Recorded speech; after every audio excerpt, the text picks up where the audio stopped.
Morning, welcome along to Weekend Sports Breakfast. Good to have you company this Sunday morning. I'm Katie Shanahan in for Shaban Ahern, and with me is the former Chelsea and Republic of Ireland striker Tony Cascarino. Good morning. Right, the first Premier League Saturday is up and running, and we were treated to some real shocks, weren't we? We'll get all the reaction from the rest of yesterday. Spurs being thrashed by Brentford at the G-Tech 3-0. Ipswich snatched a 90th minute winner as they beat Sunderland 2-1, and it's got to be the story of the day. Newly promoted side Hull beating Manchester United 2-0 at the MKM Stadium to pick up their first win of the new season. In towards the near post, and it's headed in, and they've scored again. Mendy, I think, is claiming the goal. He got on the end of it from the set piece, and he powered the header past centre Lovens. Yeah, we'll also get all the build-up to the games in the Premier League with Man City, Liverpool and Chelsea all still to play. And, of course, we'll get into the latest transfer news as well. Is Julian Alvarez a realistic target for Arsenal? And how close is Carlos Baleba to completing his move to Old Trafford? Of course, we'd love you guys to get involved in the show, 81089, or you can drop us a WhatsApp or call us this morning on 03717 223344. Get involved in the show. What was your favourite moment from yesterday or even Friday, Arsenal commentary fans? This is Weekend Sports Breakfast here on talkSPORT.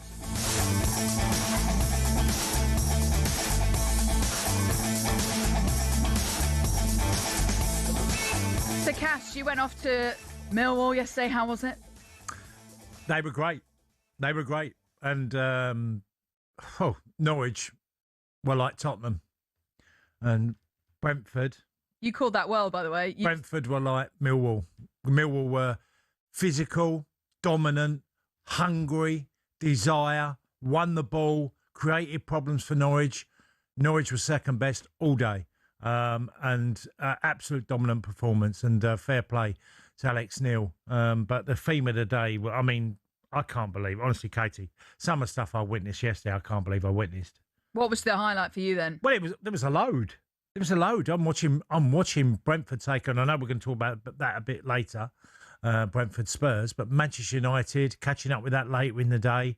Some of the things that happened in that game are just beyond. I just don't get. Do you know what stood out for me in the game, and especially because I was at Millwall as well? Because Millwall are very good in the air. They're very dominant aerially. So they cause you a lot of problems from set pieces, and they get players just generally in the game to create problems. That's exactly what Thiago Brentford did against Spurs. And by the way, there's two set pieces against Manchester United. Again, no one taking responsibility. Manchester United have got two centre halves, Harry Maguire, who's a big lad, 6'4", 6'5", and Aidan Evans, who's a very young man learning his trade at Manchester United. I'm sure one day he's going to be a really good player.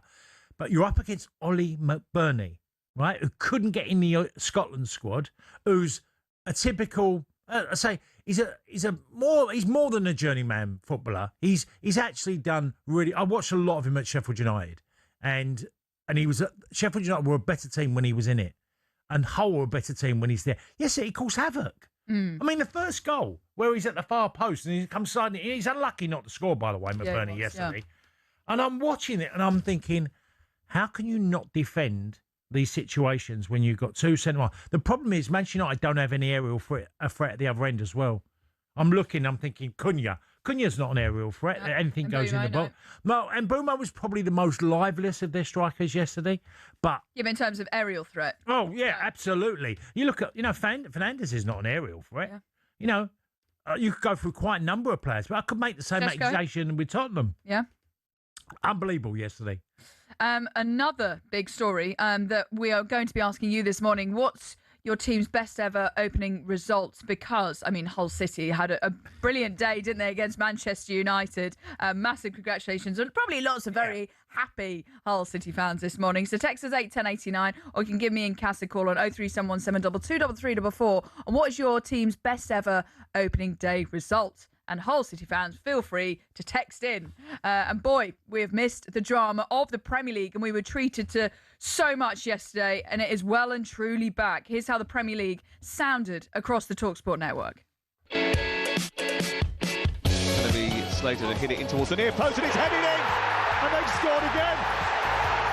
Noble Mendy guiding the ball past Lommans to make it 2-0 to Hull City. And just when you thought your day couldn't get any worse, the trains back to Manchester have been cancelled. And it could well be game over here. It's Everton 2, Crystal Palace 0. It's Tierno Barry who's got it. Nottingham Forest 0, Leeds United 1. Anton Stack with a free kick from the left-hand corner of the penalty area at the Bridgeford end in front of jubilant Leeds United fans. Jack Clark shoots! And the former Sunderland player has come off the bench to potentially win it for Ipswich. I think this is probably just about game over as far as Tottenham are concerned this afternoon. It's a corner from the far side of the pitch, which is nodded down, and there was number 33, Michael Kayode, to poke the ball into the back of that. Spurs fans will wonder quite what the new revolution is and when it will start. It finished here, Brentford 3, Spurs 0.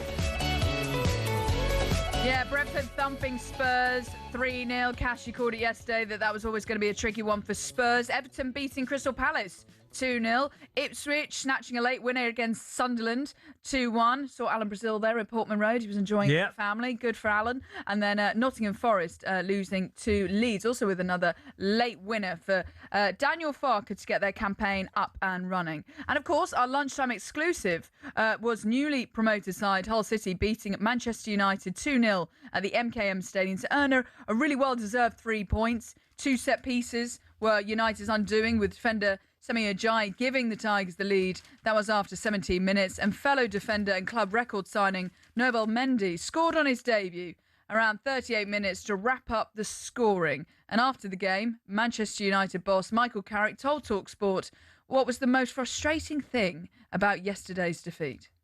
You know, the way we conceded, and we kind of knew the challenges we would face today and what we were up against, and so we weren't caught by surprise for it. We just they'd done us with 2 set plays, so we're disappointed with that. Of course, that's pretty obvious to say again, but and then that makes the game harder, obviously, and then for them to hold on to something, and we kept pushing, we keep trying to create something and change things a little bit. I thought there was some good in the performance. It gets lost a little bit with the result, and we're all bitterly disappointed by it, but it won't knock us from moving forward. Well, on the back page of the Mirror, start from Hull, not the start United would have wanted. How surprised were you with this result? Well, I was surprised by the result. I watched Hull, and I talked about them yesterday against, in the playoffs against Millwall last year, and how good they were playing the 5 at the back, or whether you want to go the 3 or the 5, but, with their wing backs. And they did it really well and didn't concede a goal. They didn't concede a goal twice against Millwall, didn't concede in the playoff final against Borough, and they haven't conceded yesterday. And by the way, John Egan had Cunha in his pocket. I mean, and again, a player that's been around the block, an Irish lad that I've known for quite a long time, not personally, but watched him. And John's a very much a captain leader. They had 2 centre-halves out yesterday as well. Hull City, right? And the lad Mendy's come in and got himself a goal. Yeah, what an impact he's made from early on. Exactly. I was amazed how many Manchester United players didn't look fit. I was going to say, why do you think Man United weren't? Well, some of them obviously didn't go to the World Cup, so I don't know what sort of summer's there, but, Luke Shaw and Maguire, Tielemans come out of the World Cup quite early, and Cunha, I think, as well, came out quite early. And there was a number of players. Mbumo didn't go to the World Cup. They didn't. I mean, the 2 midfield boys, Tielemans and Santos, were really off the pace. And I normally use this as a bit of a joke, but when I say someone's outstanding, like Bernardo Fernandes, yes, he was outstanding. The problem is everyone else was out running because he wasn't doing a thing. Bruno Fernandes is a player that I've always felt you can see there's so much quality there, but when he goes missing, he really goes missing. Well, he actually said in one of the post-match interviews, he said it's the same mistakes from last season. Every away game, we give too much of the ball to them, and the goalkeeper had too many touches on the ball. Set plays cost us. They were awful. I mean, there's no other phrase of, there's no wrapping it up. I mean, I'm looking at the paper today, and there's, I've seen the word pulverised and, demolished. Start from Hull. Yeah. Probably my favourite headline. Look, for Manchester on a Hull of a beating. Well, I mean, it was a... I sort of said I started with Millwall as we come out onto the show, and Millwall absolutely took Norwich apart. and then I watched Spurs get taken apart, and then I caught up with the highlights and watched Manchester United, and got a good look at what they were about yesterday. And that was the opening game at 12:30, and you're thinking, wow, Man United fans have had a real reality check. And look, I'm sure Michael Carrick will turn it around. They'll get players back, but that was something really to be concerned about. Carlos Baleba, potentially incoming, reports saying he's set to have a medical. How key is it that United bring in more players, particularly in the midfield? Well, because he can get round the pitch. High tempo, pressing, closing down, whatever way you want to look at it, Katie, you must have a team. I played against numerous Manchester United teams. They didn't let you breathe, right? You went to Old Trafford, you had a tin hat on. And that was basically because you were going to get battered. Because Manchester United could not only were great technically, they had great mentality, they also could fight. This team yesterday didn't look like they had a fight in them, because that's what Hull City were about, and that's why they got beaten. Yeah. Well, let's talk about Hull City, because a huge congratulations to them. They played really well, deserved win, and got their first Premier League win in 10 seasons against a contender for this year's top 6. After the game, the Tigers boss, Sergei Yakirovich, told talkSPORT his side are motivated to prove their doubters wrong all season long. Big motivation for us, because somebody underestimated you, especially from the ex-players with this coming, because you were professional. You know how difficult it is to get promotion from Championship to Premier League. It's not easy, and this is a big motivation for us. We will try to prove all these people wrong. So this is our main goal in this season. Congratulations, the first Hull City manager to beat Manchester United in the Premier League. That's a nice line, isn't it? I mean, how impressed were you with Hull? Well, I love the way they were set up, because that was literally how they set up at the end of last season. I thought the three centre-halves of Egan, Ajayi and Mendy absolutely were dominant. I thought McBurney led the line brilliantly. I thought Crooks in midfield, again, another player that, I saw him at Sheffield United. I've seen so many of these players in the Championship, in the Hull City team, and fair play to recruitment, because there's, the reason why they won yesterday, because it did feel they were a team that had to prove a point of, right, we're here and we're going to try and ruffle as many feathers as we can, and not throwing the towel against anybody. And Hull City's desire yesterday was second to none. It was fantastic. And we've had this text in from Simon saying, "Hi guys, I did text in yesterday to say we would surprise a few teams this season. I rest my case. They may as well give us the Premier League trophy now." That's Simon. Well, I said it yesterday, Casey, about them last season, and how they come sixth, but how they were so good in the playoffs. So yes. Don't give up on this whole team, if you're a Hull fan. Yeah, and they certainly impressed. Coventry, Aston Villa, Chelsea, Newcastle are their next Premier League games, and they're certainly going to prove a lot of people wrong this season as they are up and running. Right, you are listening to Weekend Sports Breakfast here on talkSPORT in partnership with Volkswagen Transporter.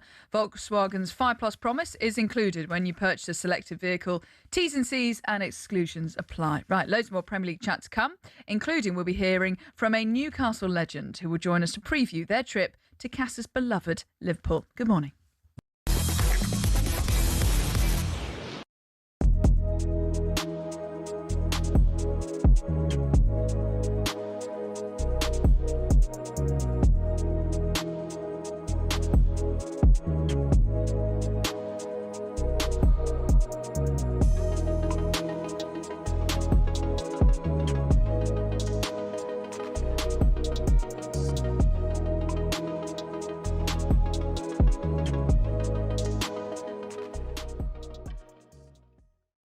We're due to talk about Spurs now. O'Hara was meant to be here, Jason Cundy, but apparently he's bottled his chance to plug your show. What?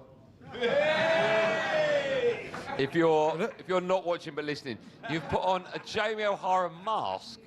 Is that a new thing? That's quite horrific. I don't know what it looks like. How does it look? What do you think it looks like? No, I can't see myself. Does it look like O'Hara? Have a look at the monitor. Every time I do that, I turn away. Oh, I see. Yeah, it looks ghastly, and I never use that word. Have you put it on before? Yes. All right. Yeah, I've worn it before. It's so vile. Weird. It's so weird. Yeah. So do you want to pretend he's here? I can pretend he's here. Okay, yeah. let's Shambles! Shambles!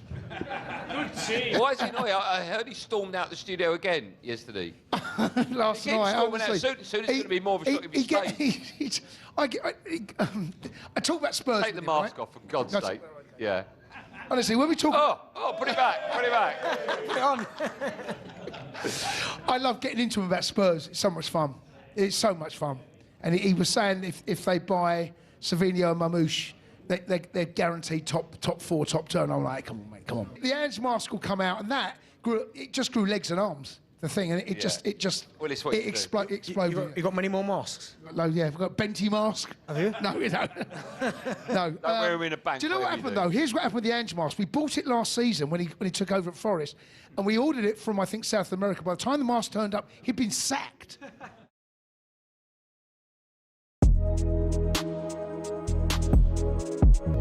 What the hell is going on? This is literally Premier League football drama at its absolute best. Oh my Gabriel! I can't watch this. He's definitely scoring this. Miss it! No! Guys! Come on! Get in it! What was that? You see this crap every single game in the Premier League. Oh, this is... No goal. That was embarrassing.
Well, exactly. Good morning, everyone. No, it's not Christmas. Don't worry. You haven't just woken up in December. Katie Shanahan here with you alongside former Aston Villa striker Tony Cascarino. Yes, this is wonderful Christmas time, vice Paul McCartney. And the reason we are playing this wildly early is because of one of the stories in the papers. The headline, You'll what? Apparently shops are already going Christmas crackers and stocking their shelves with Christmas goods. Shoppers have been surprised to see shelves full of Christmas chocolates, Santas, decorations, 124 days before the big day. Surely, Cass, you don't strike me as someone that would be going to the shops and doing your Christmas shopping now. No, not even in November. You're a December man. Well, come on. I mean, look, the Christmas period has grown in length ridiculous in the last 20 years. It's just become, end of September it used to feel. You're talking end of August. We're not even out of summer, please. Yeah. Well, has anyone started their Christmas shopping? Text us 81089. I'll be very impressed / I was shocked if you started your Christmas shopping this early. What about the New Year sales? When they starting? Can they start in August? Yeah. We've got plenty of things to do before Christmas. 124 days, everyone, just in case. Right, let's take a look through the Sunday papers, shall we? You've picked out a story that you want. Well, I picked out a story because the headline struck me. It says, new season, new players, new dreams, same old Spurs. That's wrong, that headline. And why is that wrong? They're not the same old Spurs. They're worse. Right. So that headline's wrong. They're not the same old Spurs. They were worse than they were. Don't you think, playing devil's advocate here, that they've brought in so many new players, it's going to take time for them to gel, learn the connections on the pitch, Roberto De Zerbi to get across his philosophy to the players? We're only a game in. Yeah, I don't buy into that, Katie. I'll tell you for why.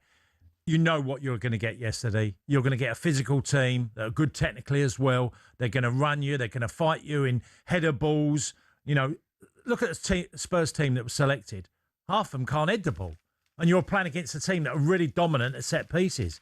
Archie Gray was the captain yesterday. And it's nothing against Archie Gray, that he was a player that didn't even start the last 6 games of last season when they survived. And a 20-year-old has been named captain. Who else would you have picked then? Because there are a number of players It's not against Archie Gray, because Archie Gray done brilliant last season. And just for context, Mickey van der Ven will be Tottenham's captain this season. Captain. He was out, so that's why. But who would you have picked then? Well, there's enough experience in there. Well, who then? Well, I would have gone for... obviously they've got no Porro there. I'll give it to Richarlison. No, I'm joking. Look, if you're going to... Gallagher. You know, I know he came off and was awful yesterday as well, but I'm talking about... Even if you bring in a new player that comes to the football club, like Tonali, and you go, here's the captain's armband. You know, I just could not believe what I witnessed yesterday, and there's loads more to say on Spurs, so I'm sure we will do this morning. Well, also, this story in The Sun. So, obviously, Spurs, were at Brentford, but someone else was there. So, this headline, Living on a Mare, Spurs rocks in front of John Bon Jovi as Bees have a nice day. So, John Bon Jovi, who's apparently a pal of one of the Brentford's board members, was there to watch the Bees rock De Zerbi. And, so he was watching on. Does it say he's a Bees fan or just... Or... It just says he's a pal of one of the Brentford board members. But it was interesting to kind of see him pictured in the stands. You know, obviously the World Cup was now in America, attracting... Well, he'd have been impressed by Brentford. Yeah. I mean, Sigari was brilliant for them. You know, 40 million spent. Spurs spent 300 million. And honestly... what I saw yesterday. Well, let's hear from Roberto De Zerbi, shall we? He spoke to talkSPORT on his feelings after the game. Are you angry or frustrated at your team? No, nothing. Never frustrating, never angry. I'm thinking a lot what I can do to improve quickly the team. Just in that I have my focus. Stay there. I have my focus. Have my focus? Yeah. Yeah, what does that mean? Focus on the season ahead. Oh, okay. Well, I was shocked. I mean, I just want to... He probably was as well, by the way. There's a picture on the back page of The Sun here saying Roberto De Zerbi apologised for Spurs' shocking opening day defeat with his head in his hands. Tough watch. You know, they're going to have to rally the troops and try and go again because they can't afford another season like the past two. No, you said to me earlier who could be captains. You've got enough players of like Tonali's coming to the football club and obviously Andy Robertson, you know, who, again, a new arrival. He's a leader though, isn't he? Well, I just was like, watching them yesterday was scary. And the goalkeeper, Kinski, for the second goal, you cannot. I don't know why. And again, I'm moaning all morning. I will be this morning because, you know, I'm watching goalkeepers who can't catch the ball. Catching the ball. Now, it was an effort that, he could palm it round the post or whatever. But it's also, to me, an effort that goalkeepers used to catch. Do you think it was the right decision to stick with Kinski this season? No. I thought they needed a new goalkeeper. And if they could have got Martinez out of Villa because he looks like he could go, I'd have taken him, an experienced goalkeeper, a lot more solid. I wasn't a fan of Vicario. You know, and it's been a tough period for Spurs. But Kinski doesn't look like an answer to me. You know, when he's doing things like yesterday, look, and we've all had bad games. I've had plenty of them in my career. But when you do certain things, which is a simple catch for me, that ends up making it 2-0 for Yaunat, who's on the end of that, you know, effort that he just blocks basically. He's basically set up Yalmat to just knock it in the back of the net. So he's certainly going to have to pick up his game. Spurs fans, get in touch with the show this morning. 0371 722 334. Tell us what you thought about the game. I mean, Jamie O'Hara was certainly going full into what he thought about the game on talkSPORT last night. We're also going to be getting the Guardian correspondent Jamie Jackson. He'll be joining us on the show very shortly to discuss more about the papers, as a lot of stories it's mainly dominated by Spurs, Brentford and Hull and Manchester United, the biggest stories from yesterday. Right, ready for the trip of a lifetime? We are sending you and a mate down under. Thanks to Visit Victoria and the Barmy Army, you could be at the MCG watching England take on Australia at the 150th anniversary test match. Just head to talksportwin.com right now to enter. for full T's and C's. We also want to hear from you this morning, 81089. We've had plenty of funny texts coming in about Christmas as well. And sorry for all those people, I've now put that song in their heads. So 81089 on the text. I'll read them out very shortly. But up next, we're going to be joined by a former Newcastle defender to look ahead to Newcastle hosting Liverpool. Loads of reaction yesterday on the way next here on Weekend Sports Breakfast.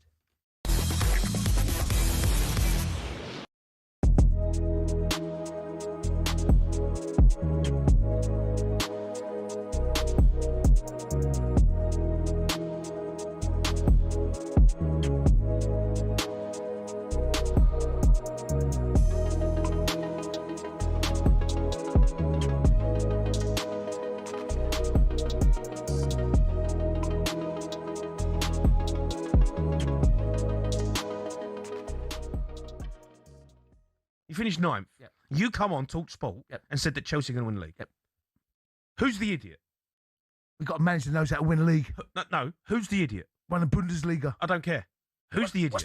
What's the Spursy one? What's the Spursy ever won? They finished 10th. Sorry. 10th. Correction. Oh, no. You finished 10th. You'll take her place. No, you finished 10th. You'll take her place. All right. And you come on talkSPORT and said that you're going to win the league. You'll take her. I don't think I'm an idiot in saying that Spurs can finish in the top 4 if we sign for Savinho and Mamouche. You'll take her place. So, Roberto De Spursy. There's only one mug here, and it's you. Roberto De Spursy, he'll take 10th, mate. That's a good season for you lot. Mate, you'll take that. Jay. Don't 100%. Don't Jay me. Don't Jay me. Right? Don't Jay me. Jay, 100% you take 10th. I'll give you 10th now. With 10 games to go 10th, so you've not got to sweat like you did last season. Sweating over the last couple of games. Are we going to go down? Oh, no. We'll go down. Mate, you finished 10th. Yeah, I know we did. You literally finished 10th. Yeah, but we've got a manager that knows how to win a league. That's almost like you spent £1 billion on a football team and finished 10th. Another billion. Right, who's more embarrassing? And we're going to win it. Who's more embarrassing? Do you know what we should do? We should go for Savinho and Mamouche. Then we'll definitely win it. Could put that in the Todd. Keep. Would you make, don't start getting. No.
A very good morning. You are listening to Weekend Breakfast live on YouTube and on your smart TV. So come and say hello. Katie Shanahan here with you this morning alongside former Republic of Ireland striker Tony Cascarino. We are building up and reacting to a big day in the Premier League. Here's what's coming up on talkSPORT today.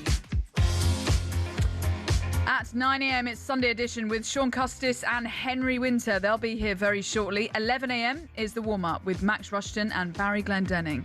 Sam Masface will take you around the grounds in Game Day Live. That's from 1:30 this afternoon. Then at 6:30, Majestic and Pards will take your calls on the final word this evening. And then Trans Euro Express will be here at 9 p.m. with Andy Brassels. So a huge day of sport. So make sure you keep it talkSPORT so you never miss a thing. Right, thanks so much for all your texts coming in this morning. I don't know what I've sparked about saying that you should be not doing your Christmas shopping so early. We've had a lorry load come in. Sorry, Ryan. He goes, thanks so much, Katie. I'm now going to have Christmas songs stuck in my head all day. Matt, good morning, Matt. He goes, well, a bit embarrassing here then. We have a baby due in a few weeks' time, so we've got most of our Christmas shopping out of the way. I will say the baby is a sport girl already, and she's not even here yet. Congratulations, Matt. Good luck with everything going forwards. And also this one from Luke from Essex. Good morning, Luke. He goes, my missus starts buying Christmas gifts in the January sales. You were talking about that, weren't you, Cass? She's planning to go to a garden centre in Basildon that has a Christmas section open this bank holiday. Very, very weird. Walking around Christmas decorations with shorts and a T-shirt on. Great show as always. Thank you very much, Luke. So keep those coming in.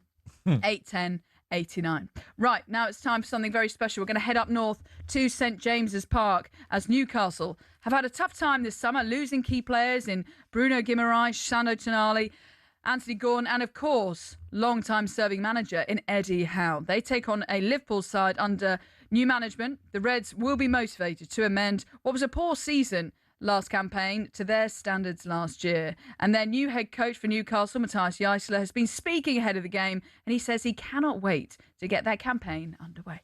Excited. I'm looking forward. I have to say, I can't wait now. First match at home, fully sold out. Will be an amazing privilege to be the coach of Newcastle United against the top team in the league. So I'm excited. Yeah.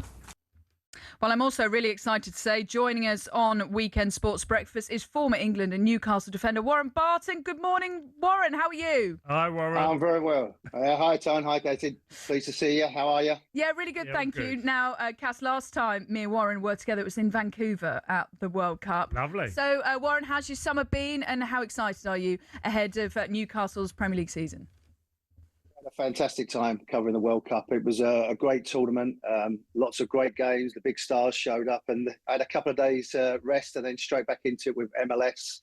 But then obviously the sad news about Kevin Keegan, and the club has reached out to me to say, would you like to come back? And of course, when you get that opportunity, but the Premier League doesn't disappoint. First weekend of the season, some big shocks, but it's a privilege to be here in Newcastle, and looking forward to the game and looking forward to the new coach and a new era for Newcastle, because it's been a tough summer, not only with Eddie going, the players, but also we've lost a hero as well. And without Kevin, I would have had the career that I had, and I owe him everything. And it was a privilege to play for him and a privilege to play with this fantastic football club. Yeah, I was at Millwall yesterday, and Kenny Jackett got an incredible ovation, literally, for what he did at Millwall and other clubs. And yeah, like Keegan, great legends of the game will be surely missed, Warren. Yeah. Yeah, you're right. And I had the privilege of being around Kenny Jackett as well, a real football guy. And, that type of respect that's shown throughout the football world is quite sad, Tony. We're coming to that age, my friend, aren't we? I know. We got our Christmas decorations early. We got our birthday. We get our birthdays forgotten, and then everyone we love is leaving us alone. But as I said, it's a privilege to keep going. So keep waking up in the morning. I'll try, Warren. I will. Warren, let's talk Newcastle versus Liverpool. Now, we saw yesterday, and what struck me, and I don't know how many games you saw, but how many teams that just had players in could head the ball. Because, and I'm not just talking about heading in general, but just having the fight and set pieces that are so important in the game that, it feels like now you you have to be able to deal with that. You were part of a Wimbledon team that could deal physically, and you would put pressure on the team. I saw Hull do it yesterday. I saw Millwall do it. I see Brentford do it.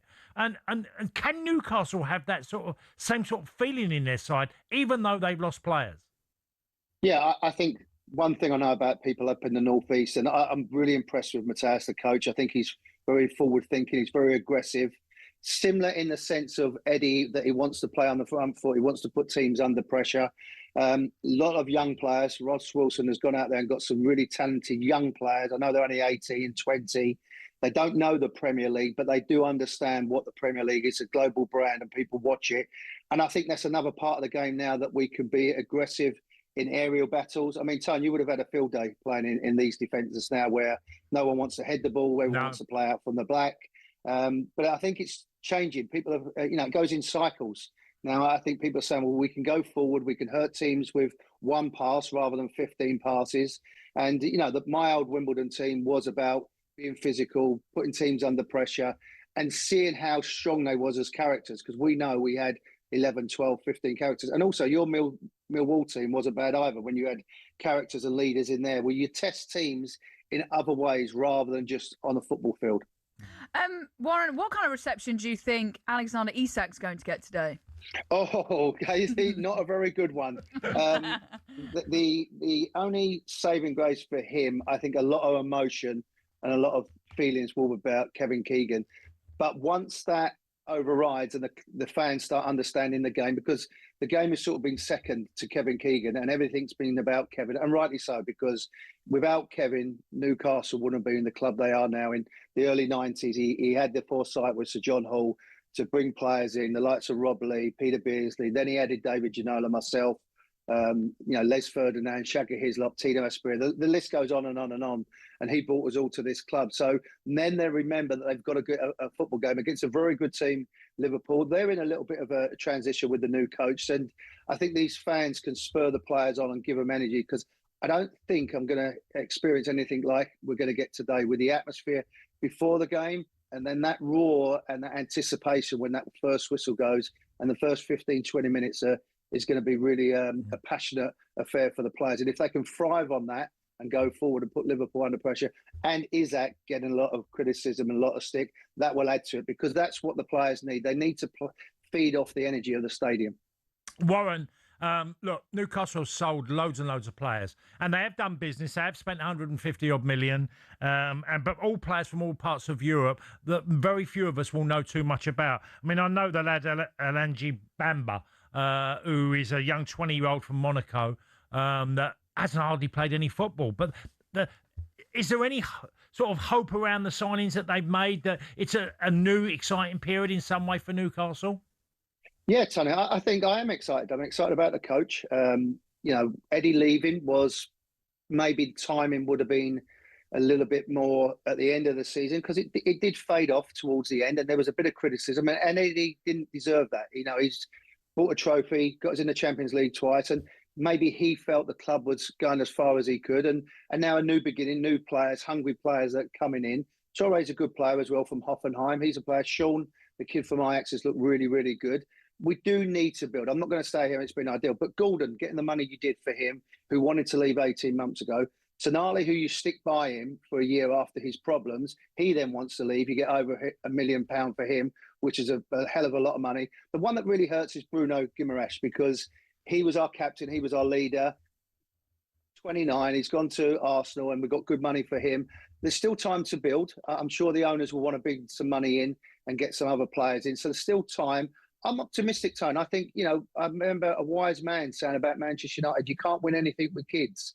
And they went and dominated for a decade. So, I'm not saying we're going to be Manchester United for 10, 15 years, but I think these young players will enjoy this environment, enjoy this stadium, and enjoy playing for this coach, because I think he will give them every chance to be successful. Warren, what's your gut feeling about the upcoming campaign? There's kind of been a mixed reaction over here. Even some people saying that Newcastle are going to get relegated because of the outgoings.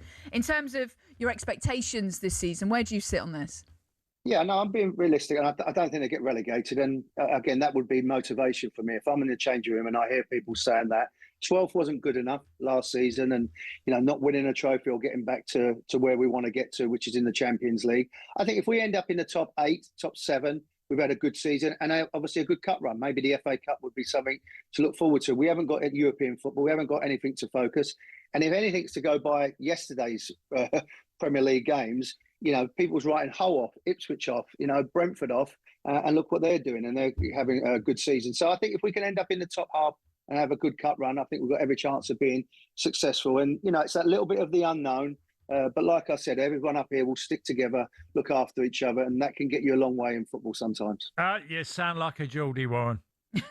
No way, my man. You know me, Tone. When in Rome. Warren, thank you so much for your time this morning. It's been great having you on the show. Enjoy the game, enjoy the day, and it's going to be a really good one. Warren Barton there, Newcastle legend, on the show this morning. Great talker, Warren. Oh, really, love really Warren. good. I spent so much time with him at the World Cup. Yeah, we were travelling really around, and he's just a joy to be around. It's been out, how long's he been out in the States now? A long time. Yeah, 20 plus years. Yeah, I was going to say, yeah, he's been there a long time, but I always think he talks really well. He knows his stuff. He, with European football as well, and working out in America. He's done what a career he's had. What a career. Yeah. And we are very treated to have him on the show this morning. So, what a game we're going to have today, because Newcastle against Liverpool, 4:30 kickoff. Where are you watching that one, Cass? Well, I'm going down to Brighton, so I'm on the 2:00 kickoff. So I'll have to probably stay in the stadium for a little bit longer and watch it on your phone. Yeah, and hopefully it's a weird one. I'm not quite sure how it's going to go, because Liverpool have done very little so far. Got a number of injuries, and Newcastle have had so much change that I don't know quite what to expect from them. Okay.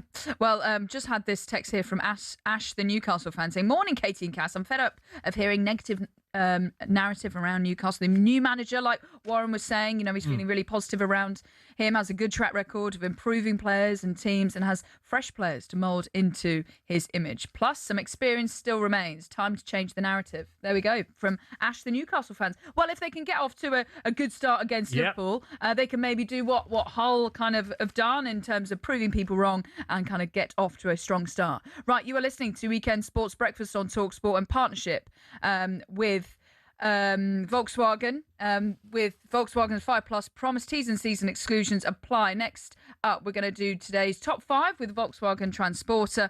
Katie and Cass with you this Sunday morning. Good to have you company. Still to come, I'll be asking Cass who his top 3 kick takers are. So I hope you've got them ready in today's top 5. And it's a chance for you to also have a think about your top 5 free kick takers. A very good morning.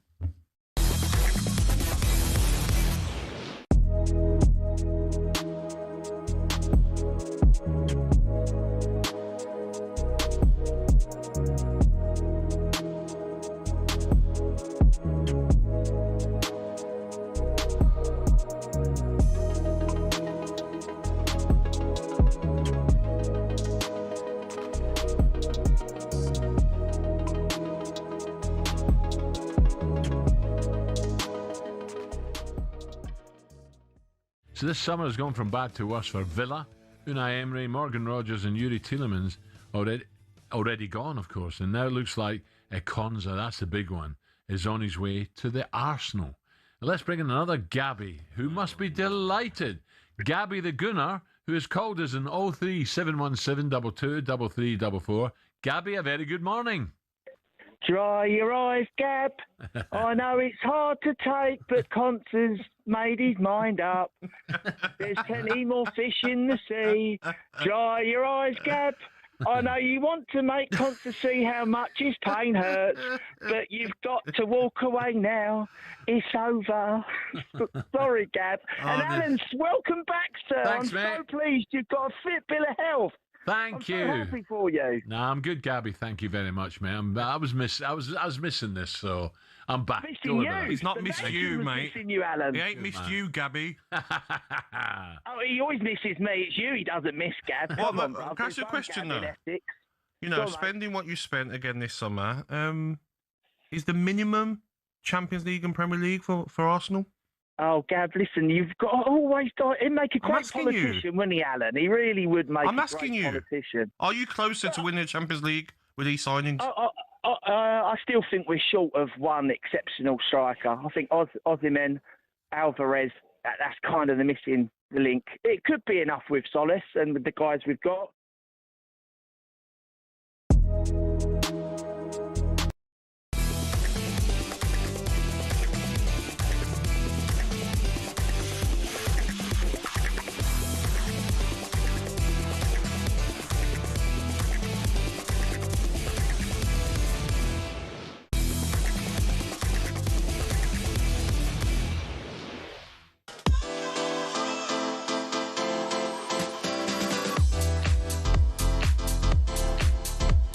A very good morning. You are listening to Weekend Sports Breakfast. Katie and Cass with you this Sunday morning. Here are some of the headlines you're waking up to this morning.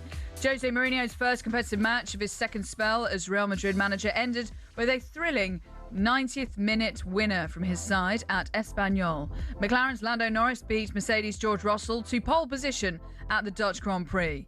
And Everton beat Crystal Palace 2-0 at the Hill Dickinson Stadium to win their opening game of the Premier League season for the first time in 5 years. The Everton boss, David Moyes, spoke to talkSPORT after the game and said he was pleased with his side's performance. Yeah, I thought there was periods we played really well, but then there was also periods we were much more expansive and open, which could have led to something bigger for Crystal Palace, especially in the first half. But overall, we knew we were going to play in a way where we're going to try and get more people forward, and I mentioned, I think, in the press conference that I want to try and score more goals, and I thought today we looked more likely to score goals than maybe some other games, but good result, good goals, good performances from lots of the younger ones as well, so it was really pleasing. So David Moyes, they're hoping for more goals this season.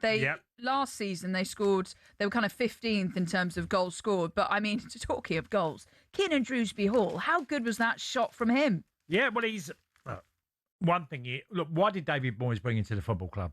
Because he gives you something different. He'll take the balls in tight areas. He gets the ball out of his feet and he hits it, and he's great at doing that. That's Drewsbury Hall. You know, he's a technical player. Now, I think David always thought, how do I get more assists, more goals into the football team? Yeah. And Drewsbury Hall's that. Absolutely. Do you think this season will be different for them in terms of, getting more goals scored, if that's where they struggled last season? They ended badly last year. Last season was a disappointing finish to the season for Everton. David Moyes had been, first season in a new stadium, and they end poorly, and there was a few rumbles towards the end of the season and over the summer. And David's probably looking at this year and thinking, off to a great start, getting a victory against Palace. I don't know where Everton will finish. I really don't. I think they'll be mid-table. Mid-table, maybe just above. Look, they haven't had the backing, have they? Everton haven't been one of the big spenders.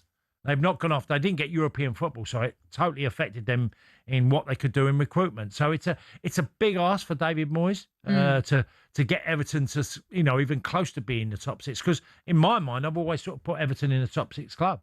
Okay. Well, also on Crystal Palace, what did you make of them yesterday? Just reading on the back page of The Sun that Jean-Philippe Mateta is launching an audacious bid to get out of the final 10 months of his Crystal Palace contract. Obviously, they didn't get off to the start that they wanted as well. Yeah, Mateta is one that's, I think he's lucky to be at Palace. He's a big centre forward. He leads the line well. He's got loads of goals for Palace over the years. They've improved him as a player, certainly under Glasner. It's a new period for him now. The last thing you want is a manager coming in, like Sarge has come in from Lens to Palace, and you're dealing with a centre forward who feels like grass is greener elsewhere. I think they need to make a decision quick on him. They really do. Yeah. First game under Pierre Sarge. Well, it's anything to be worried about? Not yet. I think Palace will be far better at Selhurst Park. They've still got a lot of good players there. Wharton's still there. Sarr, I think he's a decent player. Mitchell, there's a good number of players there. Henderson in goals, good goalkeeper. So I still think there's lots of good things there. Yeah, and I spoke to Dean Henderson in the week. 3 trophies in 12 months for Crystal Palace. Maybe it'll, they also need to make sure that they keep Adam Wharton and make sure they don't absolutely let him leave for potentially Man City, with some of the stories on the back page just saying that Enzo Maresca wants another Rodri. Enzo, I need new hot rod on the back page of the Mirror. Good luck with that one. Yeah. For more on the day's biggest stories, all you need to do is go to talksport.com, as they have you covered. Right, as I teed up earlier, time now for this week's Top 5 with the Volkswagen Transporter. The top 5 of everything football on talkSPORT with the VW Transporter from VW Commercial Vehicles. Search VW Transporter.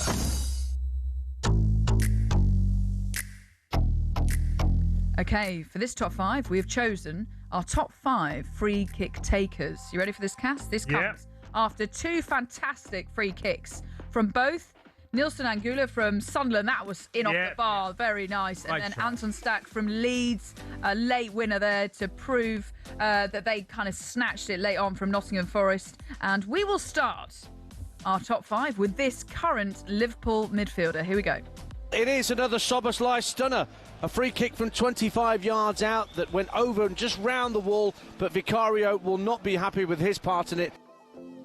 So, Dominic Szoboszlai, one of the best free kick takers in world football at the moment, you'd say. Liverpool's goal of the season went to that beautiful free kick against Arsenal at Anfield. Last season, he got the record for the most direct free kicks goals scored by a Liverpool player in a Premier League season in 4. So you've got to put him in there. Oh, most definitely. And he's got this incredible ability to whip the ball, and it just fizzes through the air. It's like watching a golfer hit a great shot. You know, when they just like missile it out on the golf course. He's got that in his ability and his feet to do that from 25 yards. So number 2, here we go. Cristiano Ronaldo, a Manchester United legend, of course, who scored 12 free kicks in the Premier League, which is also tied with Thierry Henry and Gianfranco Zola. Scored over 60 goals from free kicks across his entire career, across, well, loads of different clubs, really. Also, he's made it famous with his stance and his technique, Cass, when it comes to his free kicks. Yeah, I'm not sure he'd been there normally with me because... Ronaldo, free kicks? No, he's taken 1 million of them. I mean, how many years has he had literally a free reign on free kicks? Yeah, but they've been beautiful. How many years? Honestly, he's taken every free kick. His goal from shots from distance is like, he's got some great free kicks. Yes, I totally agree that. But the amount of free kicks he's actually taken, I mean, there's Henry, there's Zola, who are close to that list. You know, I don't know. Yeah. He's in there anyway. Okay, so you're not convinced. Okay, how about this guy? What a hit! Chelsea 0, Southampton 1, and it's that man, the dead ball specialist, James Ward-Prowse. There we go, James Ward-Prowse, the former Southampton and West Ham midfielder, is second on the all-time Premier League history for free kicks, 17 of all time. Ronaldo was 12. Very impressive, Cass, and he's in great company with those numbers. And his numbers were quite clear, and at one period for Southampton, he was phenomenal from free kicks. I felt like, I even remember a line from a commentator who said it's more like a penalty for Ward-Prowse, because he was so consistent from distance. A worthy player to be in there, And the next one is someone that you played with. Well, biased, because I know how good he was at free kicks, left foot, right foot, and never took enough because David Beckham was always on them at Manchester United, okay? And he was great at free kicks as well. You're going to tell us who it is? Dennis Irwin. Dennis Irwin was phenomenal. Right foot, left foot. He'd have got way more goals in his career if he could have got the ball off of David a few more times. Well, let's hear it from another brilliant free kick taker. England need a goal to qualify for the World Cup finals. Can it get any more dramatic than that? Can this be the moment that Beckham delivers? He steps up, he hits it, right-footed. David Beckham has scored! England have got the goal! And David Beckham is the saviour! And England are going to the World Cup finals after all!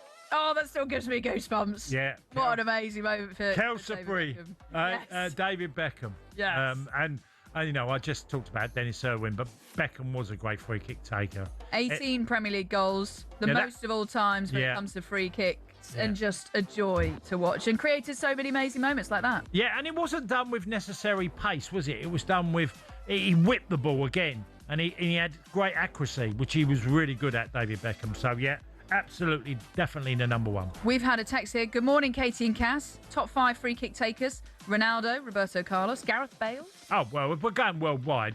David Roberto Beckham. Carlos. Yeah. Henry was good at them. Yes. Well, Henry's right up there in terms of the list. He's third on the list. Yeah. There's a few. There's plenty. Riquelme. Many people remember Riquelme. Yeah. Yeah, he was good at free kicks. And that's Liam, the Manchester United fan. Stay positive, Carrick. But yeah, so plenty of free. Any other honourable mentions you want to say? Who am I trying to think of? Who else? I mean, I mentioned Zola, didn't I? Yeah. So, yeah, Zola was tricky. He was the up and down one. I used to love the Zola ones. It always felt it was like the up and down. Just get it over the wall and it'd dip really quickly. Yeah.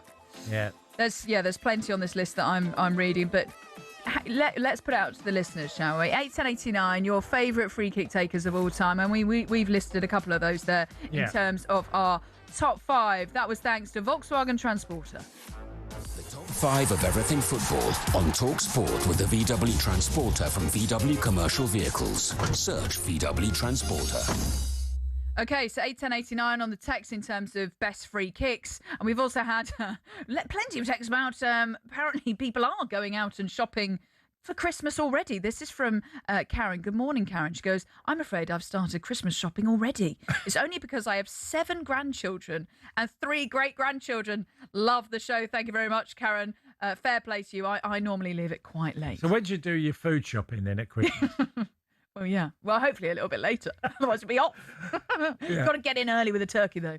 Right, I still can't believe we're talking about Christmas. But also keep those texts coming in about what is your best ever opening day result. This is after Hull beat Manchester United yesterday. Right, Katie and Cass with you this Sunday morning on Weekend Sports Breakfast. We are going to get into the back pages next.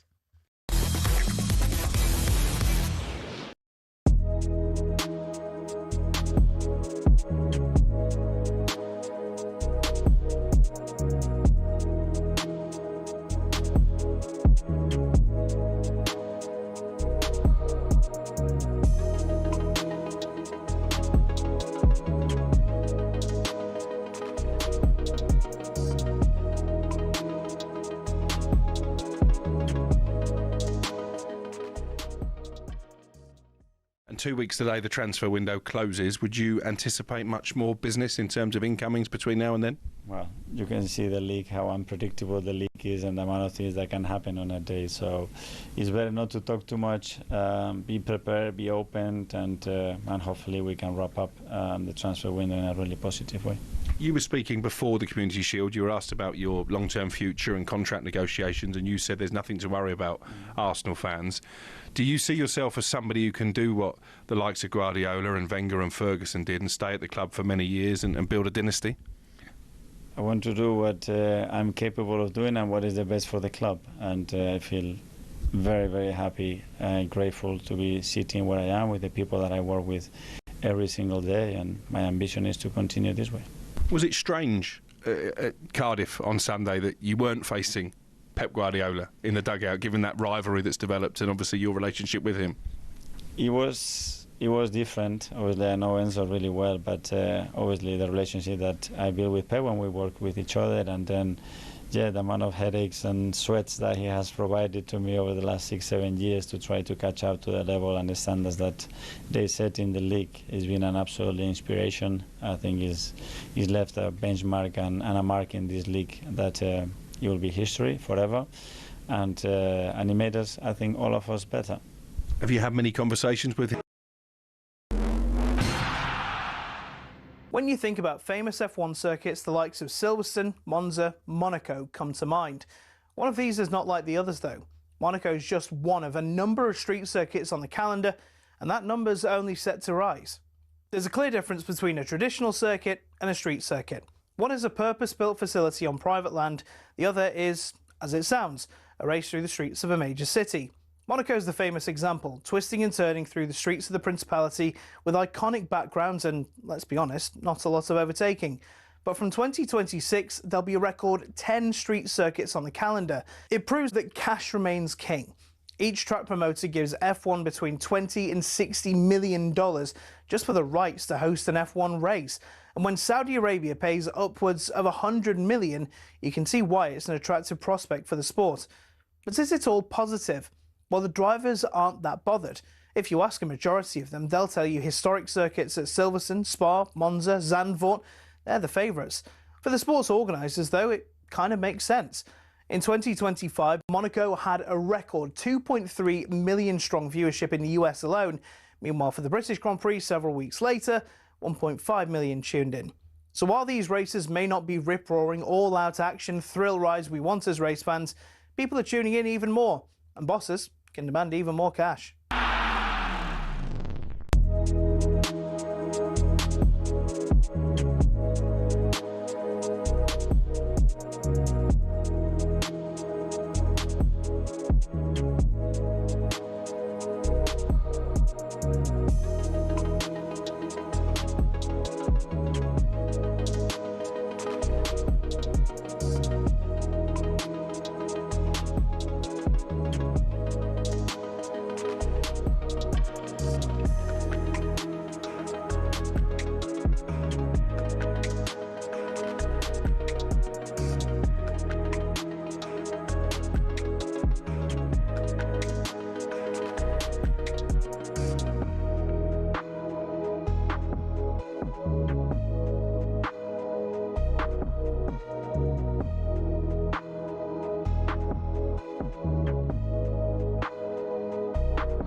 Good morning. You're listening to Weekend Sports Breakfast. I'm Katie Shanahan in for Shanahan, and with me is the former Chelsea and Republic of Ireland striker Tony Cascarino. Good morning. The first Premier League Saturday is up and running, and we were treated to some real shocks, weren't we? We'll react to all of the rest of the action from yesterday. Spurs being thrashed by Brentford at the G-Tech 3-0. Ipswich snatched a 90th minute winner as they beat Sunderland 2-1. And the story of the day has to be newly promoted side Hull City beating Manchester United 2-0 at the MKM Stadium to pick up their first win of the Premier League campaign. In towards the near post and it's headed in, and they've scored again. Mendy, I think, is claiming the goal. He got on the end of it from the set piece and he powered the header past Senna Lommans. There we go. We'll also build up to more games across the opening weekend in the Premier League with Man City, Liverpool and Chelsea all still to play. And we'll get the latest transfer news as well. Is Julian Alvarez a realistic target for Arsenal? And how close is Carlos Baleba to completing his move to Old Trafford? Text us 81089, or you can drop us a WhatsApp or call us into the show this morning. 03717 223344. We'd love to get you involved in the show. This is Weekend Sports Breakfast here on talkSPORT.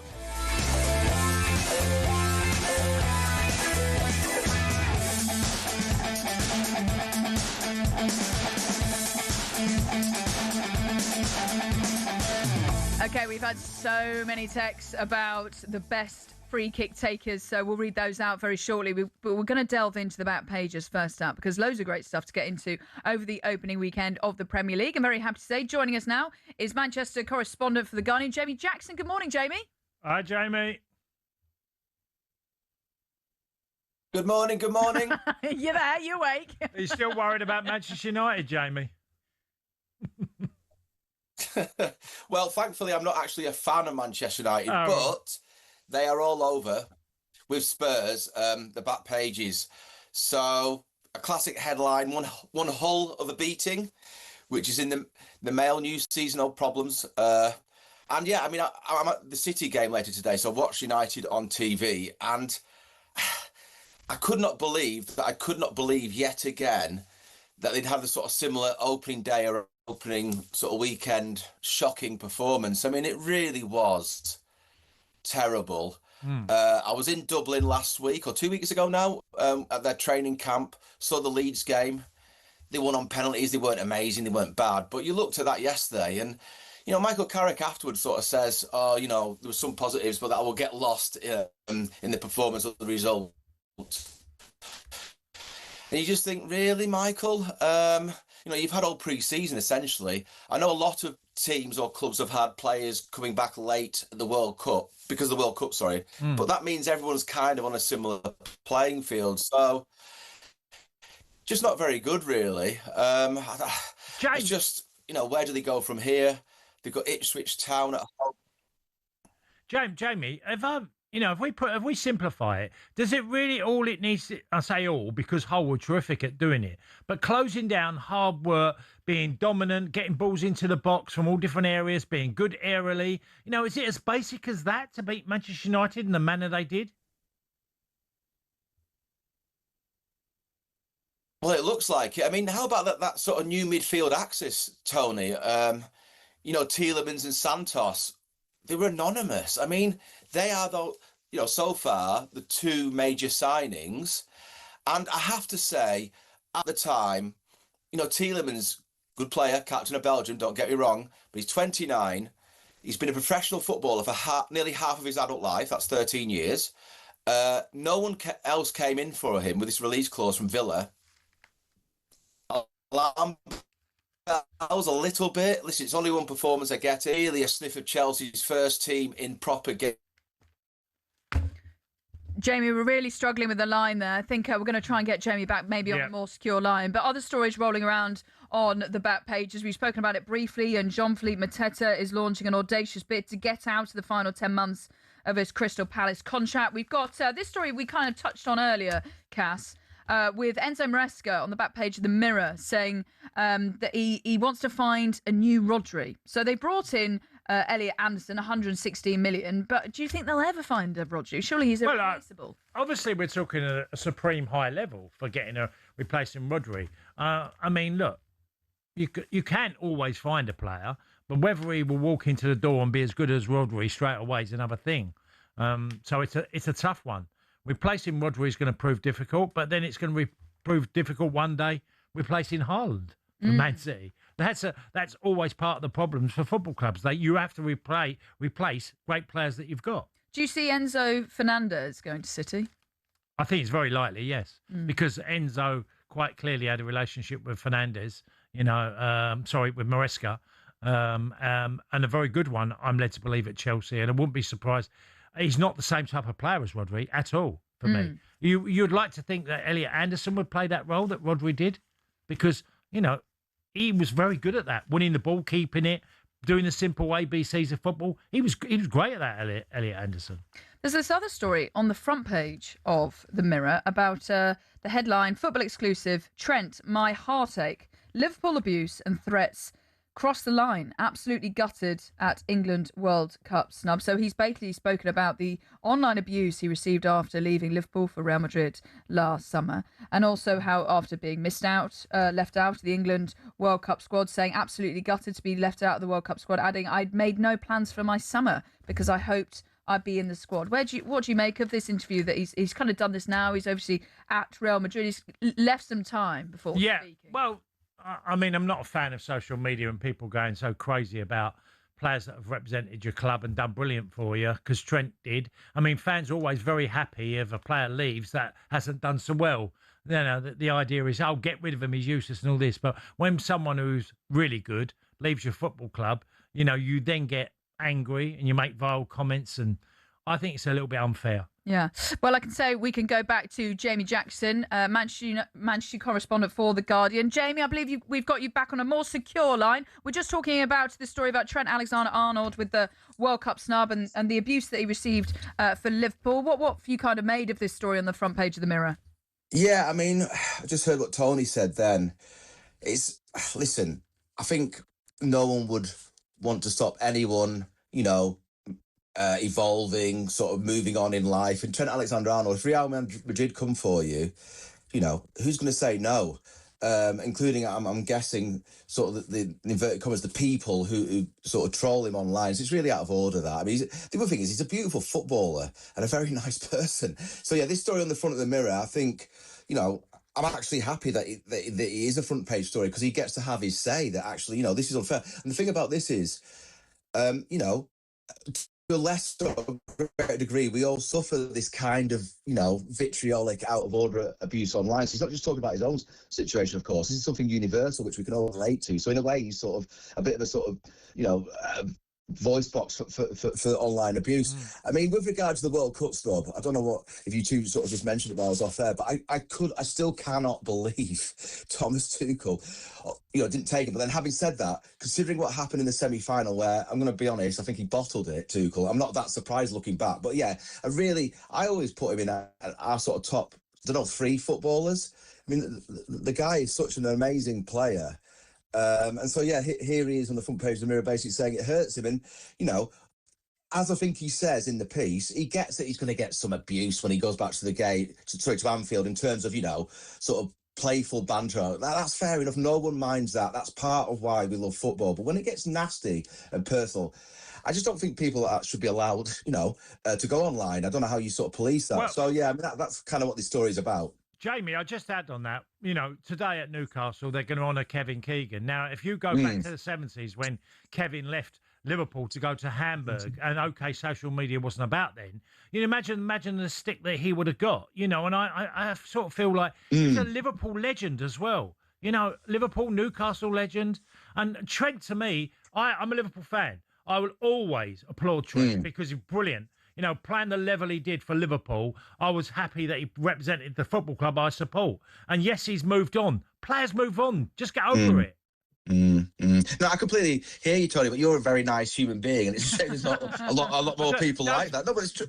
No, but it's true, and the fact that I have to say that is interesting in itself, because maybe some of that's been lost with some of these, let's say, idiots who are sort of, I don't know. I mean, I get it.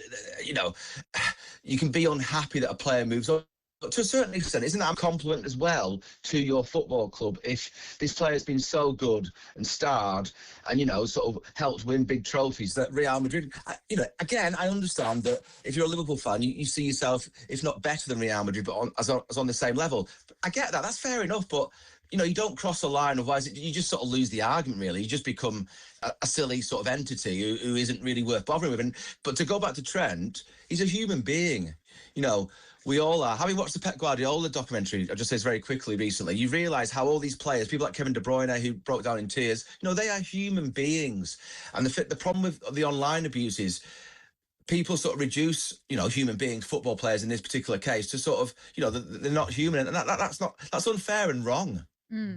Jamie, I just want to bring the listeners to this final story that we've got on the back page. It's Andy Burnham saying that he wants to bring the Men's World Cup to the UK in 2042, returning the tournament to Britain for the first time in almost 8 decades. I mean, that would be quite the story if we can bring the World Cup back to Britain. He seems to be, how can I say, is it a politician by any chance? Yes, it's either going to be in 2038, not 1938, 2038 or 2042, and also the Olympics 2040. So, I mean, listen, as you say it there, for how long it's been, Katie, since we've had it, obviously, only the once. I think everyone's like, yes, please. And without wanting to sound too sort of, I don't know, sort of patriotic, I don't see why it shouldn't be on these isles or in these isles. We've got all the stadiums, we've got the football culture. I think that's fair enough. We've got an absolute cracking Premier League. Scottish football's vibrant again, etc., etc. So, yes, please bring it on. Whether it'll happen, I just don't know. Because this Infantino thing, it depends if he stays in charge. And, if he was to do so, the English FA have quite rightly come out against him. You just wonder where that's going. But surely, I mean, listen, I'm not a spring chicken anymore, but surely before I pass away, I'd like to see it, in my lifetime here. Yeah, that'd be amazing to have the World Cup here. Jamie, thank you so much for your time this morning, getting up nice and early to do the back page as well. Thank you, Jamie. Thank you so much. That was Jamie Johnson, the Manchester correspondent for The Guardian. Right, just a reminder of what we've got coming up on talkSPORT today in terms of the football. In terms of West Brom against Burnley, you can listen to that's on talkSPORT 2 exclusive in the Championship, 12 o'clock. For that one. Then at 1:30, you've got Game Day Live with Sam Matterface, Mickey Gray and Perry Groves. That's going to be here on talkSPORT, where you can listen to Brighton Aston Villa, Man City against Bournemouth, and then, of course, Newcastle against Liverpool is 4:30 kickoff for that one. This is Weekend Sports Breakfast here on talkSPORT with Katie and Cass this morning. Good to have your company this Sunday. Stick around because we'll get Cass's thoughts on West Ham's bruising defeat against Charlton at the London Stadium yesterday. And we'll also be looking at what's in store in today's Formula One as it's the Dutch Grand Prix.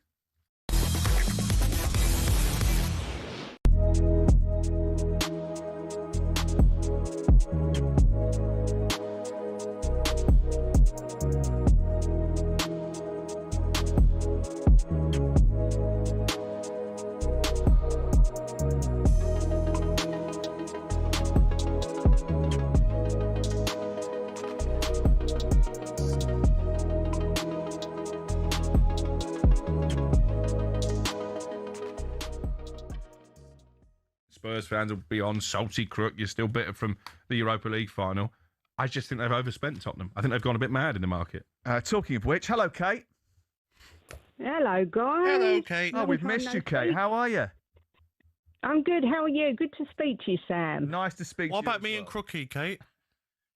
Oh, Gabby, it's not fair. Nothing's fair. It's not fair. That's a good accent, that is.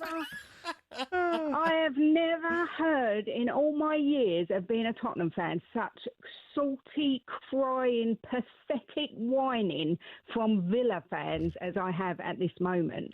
Your owners, Gabby, have got the opportunity to do what Tottenham have done. Why not build a big stadium? You've got, I think, as far as I know, you've got a piece of kind of parkland near Villa Park. I like the heritage that Villa Park has got, to be honest. Well, you can't have your Well, cake then and you're eat never it. going to be a big club. You can't have it all, Gabby. I think Villa are a bigger club than Spurs. Come on, let's not get silly now.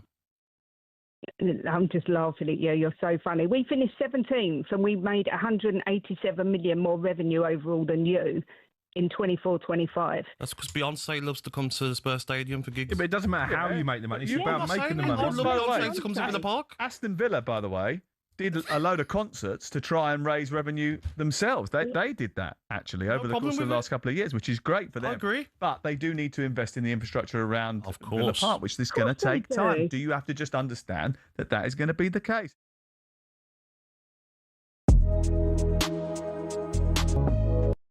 What the hell is going on? This is literally Premier League football drama at its absolute best. Oh my Gabriel!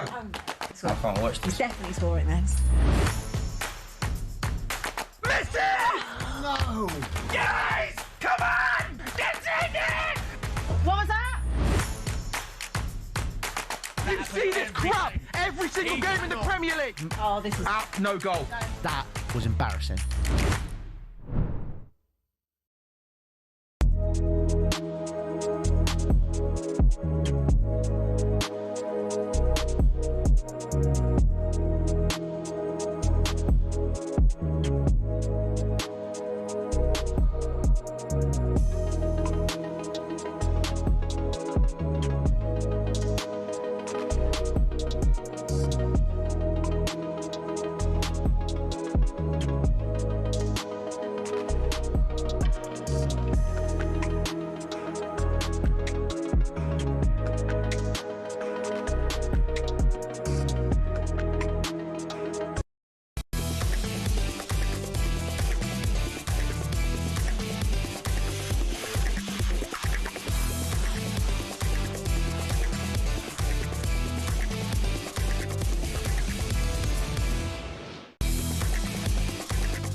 The 150th anniversary test match in Melbourne with Visit Victoria and the Barmy Army.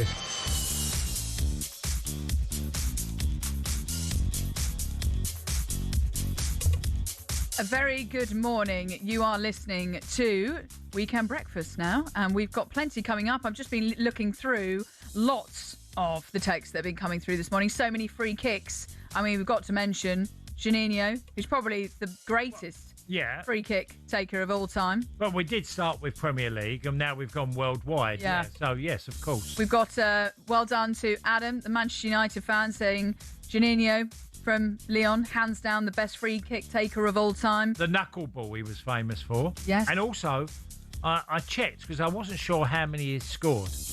Okay, 77. Yes. What a incredible return on free kicks.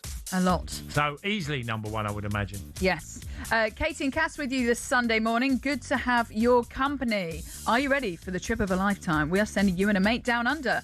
Now, imagine this, being in Melbourne next March, watching England take on Australia at the 150th Test match, completely on us. There we go. Thanks to Visit Victoria and the Barmy Army, you and a mate could win the ultimate 7-night, all-inclusive trip to Melbourne. We're talking return flights, match tickets for all 5 days, an exclusive function with cricket legends and a tour of the Great Ocean Road. So for your chance to win, all you need to do is visit talksportwin.com or text WIN to 83338. That's by 6 p.m. on the 1st of September. Text costs £2.50 plus your standard network rate, or send your name and number by post to Comp2, PO Box 3190, Colchester CO2 8GP. That will have to arrive by midnight on the 4th of September this year. 18 plus, UK residents only. So for your chance to win, text WIN to 83338 now. This is a network promotion. Full T's and C's at talksportwin.com.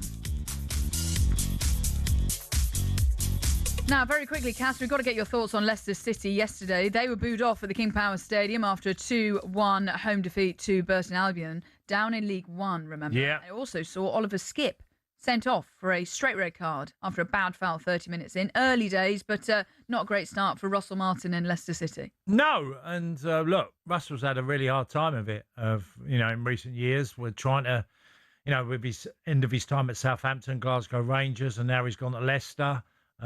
Expectations on them as a football club to bounce straight back. And it's been they got 1 point from 2 games. Sticky start, losing their first home game. Yeah, it's a really, really tough start for them.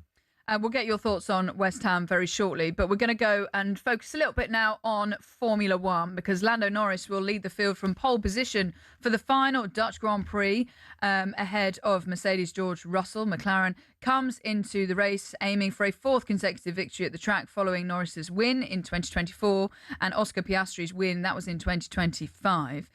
This historic race marks Zandvoort's final appearance of the Formula One calendar before its hiatus in 2027. So let's get more on today's race with talkSPORT's Formula One correspondent. It's a very good morning to Tom Clayton. Good morning, Tom. Good morning. How are we? Very good, thank you. Hi, Tom. So tell us a bit about the sprint race that happened yesterday. So tight, wasn't it, between Norris and Russell? Yeah, extremely tight. And usually these things give us a bit of an indication as to what we're going to get in the Grand Prix as well. What we saw in Hungary was a track that was very tight, twisty, not very easy to overtake on. I think it's going to be similar this afternoon, but the key thing is the weather. I mean, the last couple of sessions have been sort of halted last second because there's been a massive deluge of rain. So be interesting to see if that plays a factor in the race this afternoon. Would you see Norris as the favourite generally on the championship this year? Well, this is the thing. So with the championship, Kimi Antonelli has started the year so well. He's won 6 out of the opening 11 races, and he kind of was driving off into the sunset. And then all of a sudden, everyone started catching up. And, all of a sudden, that 50-point gap at the top of the table is going to be an interesting one to try and whittle down. I think the McLarens have come back really strongly after a really poor start to the season. Obviously, we've had new regulations this year, which means that the McLarens were on the back foot a little bit, but they've developed so well. And actually, I think come the end of the year, it wouldn't surprise me at all if they're the fastest car. And Lando Norris, the fastest driver in that team, he's going to be one to watch for the championship, definitely. How do you think this race will go today in your eyes, Tom? I think it's going to be quite nervy. I think it's going to be quite tetchy and close. It depends how they get off the line between Norris and Russell, whether they come to blows at all. 2 guys who really want to prove themselves this year. I mean, George Russell's played second fiddle to a 19-year-old, which is no good for anyone's ego in Formula One when you've been billed as the main guy. But then Lando Norris as well, defending a world championship. He's hoping to go back to back. So I think it's going to be really close, really interesting. Can the Ferraris behind the Mercedes and McLarens have any factor in it? I think they have better race pace. But I think ultimately it's going to come down to track position. I think it's going to be between Lando Norris and George Russell for me. Well, there's been rumours of Max Verstappen retiring. Tom, you're going to tell us different, aren't you? Because now he's extended with Red Bull until 2030.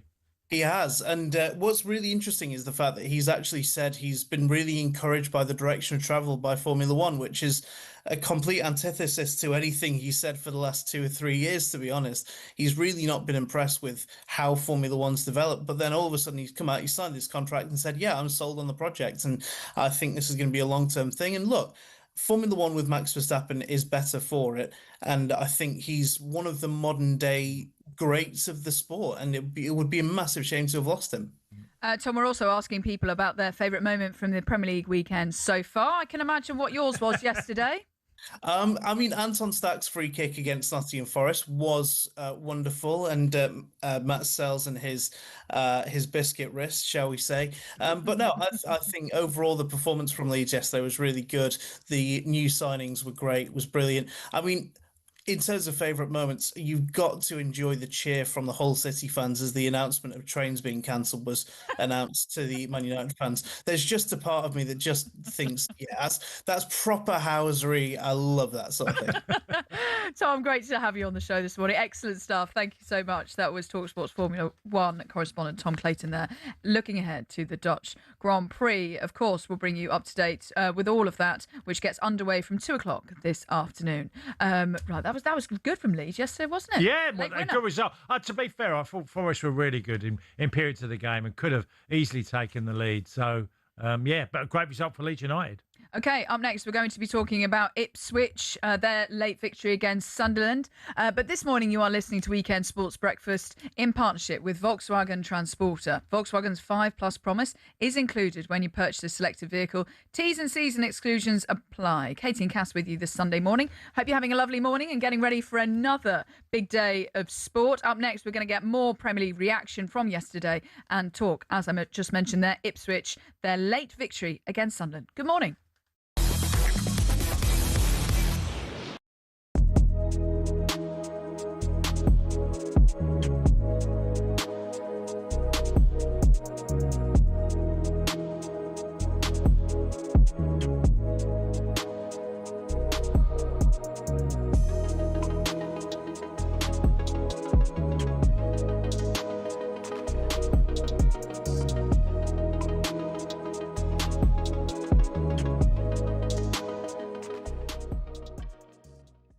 Yeah, all right, boys, how you doing? Yeah, very good. Good to have you on. What do you want to say? I just want to say this stinky Arsenal chat from you boys this morning is nothing short of comical. Go on. Gabby saying that Arsenal should be winning the league with our spending. Well, both of you. You know, recruitment's a big part of it. Look at the likes of City. Well, not City, but likes of Chelsea, United. They've spent loads of money. It's not a given that you're going to win the league. I think we've proven, you know, the culture Arteta's built alongside getting the right recruitment, bringing Berta in. You know, it's impressive. Yeah. So you don't think the money that you spent, you should be winning the Premier League? I don't think it's got anything to do with the money. I think it's got to do with the You know quality. what? I think the quality of your squad is so good that you should be winning the league. It costs a lot of money. Definitely. I agree. And that says more about the recruitment than just pure spending. Obviously, pure spending comes into it, but it doesn't mean that it's a given that we're going to win the league. Or I think we will win the league, but it isn't just as simple as saying we should be winning it. Arteta's not that good of a manager because of the spending. Who said?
Good morning. You are listening to Weekend Sports Breakfast. I'm Katie Shanahan alongside Tony Cascarino. Thanks so much for all your texts and calls coming in this morning. It's been a nice busy show, hasn't it, Cass? Yeah, great stuff. Great stuff so far. And remember, talkSPORT is now available to watch live in more places than ever before, including on Samsung TV Plus. So make sure you are tuning into us there for our round-the-clock coverage from this new Premier League season getting underway. We've been treated to some real stories so far, which we'll be delving into in a couple of minutes' time. That's Samsung TV Plus. For talkSPORT Plus, for all these sports you know and love, just watch and come and say hello. Come and see us on YouTube as well. Some of the headlines you're waking up to this Sunday morning. Promoter Eddie Hearn says no one can pull out of the proposed fight between Tyson Fury and Anthony Joshua. Fury claimed on Friday that the fight was unlikely to happen, but Hearn insists the fight will indeed go ahead. On to cricket, and Ben Stokes has joined Joe Root in questioning the venues for next summer's Ashes, saying it's shambolic that Headingley will not host a test. And West Ham lost to London rivals Charlton 2-1 in front of a championship record crowd of 62,000 fans at the London Stadium. Cancelo missed a decisive minute penalty that was deep in extra time. Here's how that sounded live on talkSPORT 2. Well, this really is the defining moment in the game. The West Ham fans on their feet around the stadium. We are 3 minutes into stoppage time. Castellano stuttered run up. It's the post! It's off the post and away! The Charlton Athletic fans dancing in the stands. West Ham have missed the penalty, and with that is their opportunity to get a point gone. Yeah, quite the game, Cass. You want to talk about this? Not the best of starts for West Ham. No, not at all. And, 62,000 there at the London Stadium. Charlton get up 2-0 quite quickly. Bit of debate. I'm not sure how much because, obviously, Bowen could have taken a penalty. And look, when Castellanos misses it, it's easy in hindsight to say, well, Jared Bowen should have been taking it. Yeah. But a painful one for West Ham. Losing the game, London derby. West Ham fans. It feels strange because they're so firm favourites. I can't remember a team going into the Championship. Well, everyone expected, well, say everyone, but a huge expectation on them to come straight back. And they've started the season with a draw at Burnley, and then they've lost their first home game. Well, Perry Groves on commentary said the players can't think they're too good for the Championship. So how tricky, I suppose, is it's going to be to manage the dressing room? Well, that's any level. You can't ever expect we'll just turn up and do it. There has to be a hunger and desire. That's why teams that get promoted, if they have any chance to stand up, we saw it with Leeds and Sunderland last year, that when you're in a battle and you've got players that will roll up their sleeves and dig deep, you need to have that. So you can't turn up at games and just expect 60-odd thousand here today. Charlton, we'll beat these, we'll roll them over, and it doesn't happen. Yeah. Nathan Jones's team end up getting a result. Yeah, and fair play to Charlton as well. Yeah. Other live EFL commentaries for you today. West Brom against Burnley, 12 o'clock kickoff for that one, which you can listen to on talkSPORT 2. Now, our focus switches to one of the other stories of the day was Ipswich beating Sunderland with a late winner. Former Sunderland winger Jack Clark scoring that 90th minute winner to win it for Ipswich Town on the return to the Premier League with a 2-1 win over Sunderland. New striker Emerson also scored on his debut and was one of the 8 new signings to make their full debut. Here's the new Ipswich boss, Gary O'Neill, who spoke to talkSPORT after the game. Of course, winning a Premier League game always feels significant because they're tough to win, as you saw today. We gave absolutely everything right till the end to get our noses in front. But more than the win, even if it had finished 1-1, just with how we approached it and how we went about it and the togetherness that I saw in the group, the connection with the fans, I'd have left here happy today, no matter what the result would have been, really, with what the group had given. So a good start, but it's one win. It's not going to get us where we need to get to, so no one's getting carried away. But there were some signs, obviously, that we can be competitive at the level.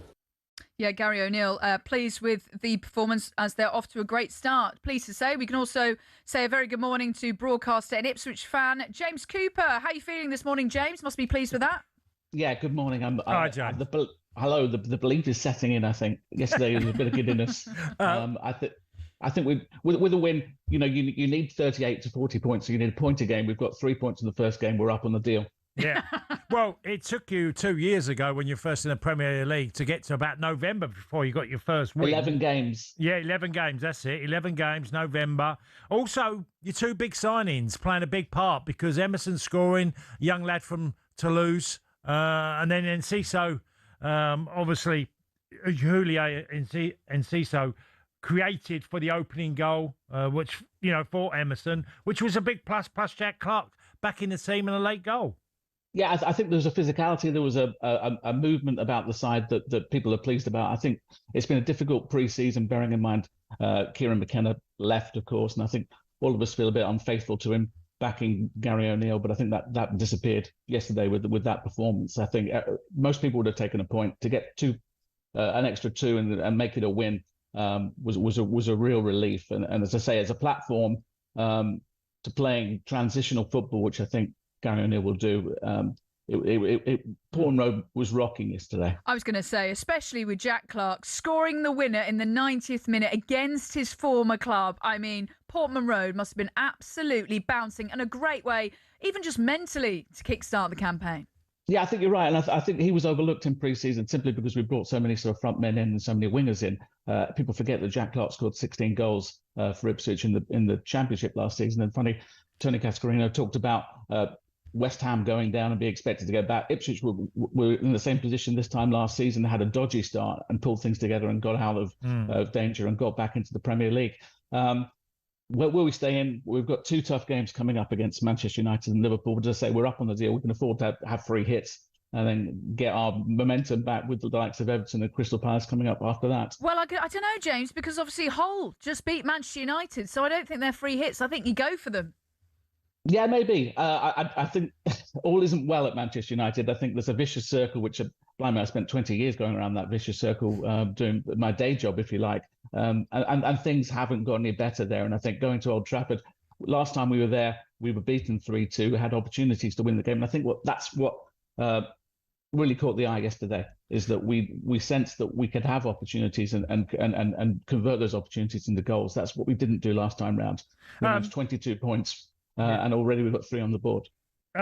Look. What we can say, James, as well, is your playing style, because Sunderland, as the manager said, Roger Labrie talked about dominating the ball. What would you say Ipswich, even though they didn't dominate the ball, but still had an effect and an impact on the game?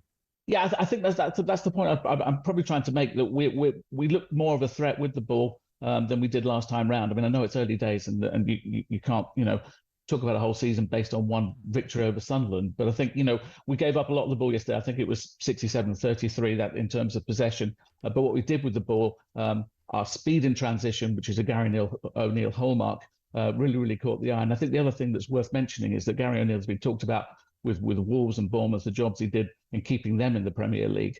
He hasn't had a pre-season as an English manager managing England. He's had a pre-season with Ipswich, and hopefully we're seeing the benefits of that. And I think we've done an awful lot of business. We've done a lot of money. We've got good owners, and I think they're anxious to spend more money before the transfer window closes. So I think another striker, another midfielder, and maybe even another centre back to come. I was going to ask, what's impressed you most about Gary Neal since he's come in and the changes that he's made?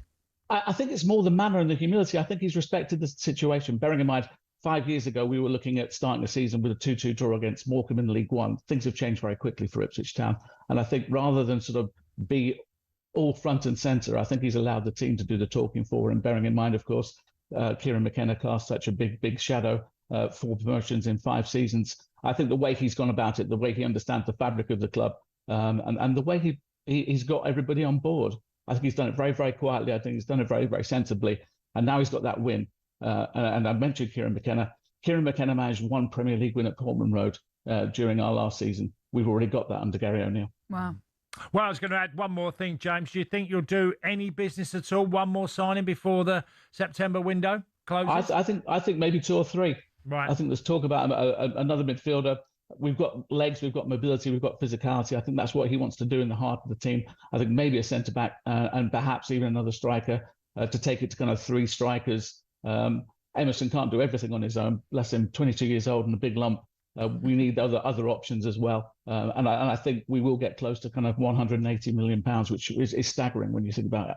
where Ipswich Town were 5 years ago. James, we've been asking everyone this morning, and the text console is absolutely blowing up about favourite free kick takers. Have you got a favourite? Wow. I mean, I think, bearing in mind my heritage and my pedigree, I think I'd have to say David Beckham. Yeah. I was there the day he scored at Old Trafford for England against Greece. That was an amazing moment. But some of those free kicks he scored for Manchester United, and Cristiano Ronaldo wasn't bad either. But I think, yeah, for me, David Beckham being an Englishman. Well, lots of people are agreeing with you this morning. Hope you've got some nice plans for the rest of the day. James, thank you so much for getting up nice and early on Sunday morning. And well done to Ipswich beating Sunderland 2-1 with that late winner, thanks to Jack Clark yesterday. Right.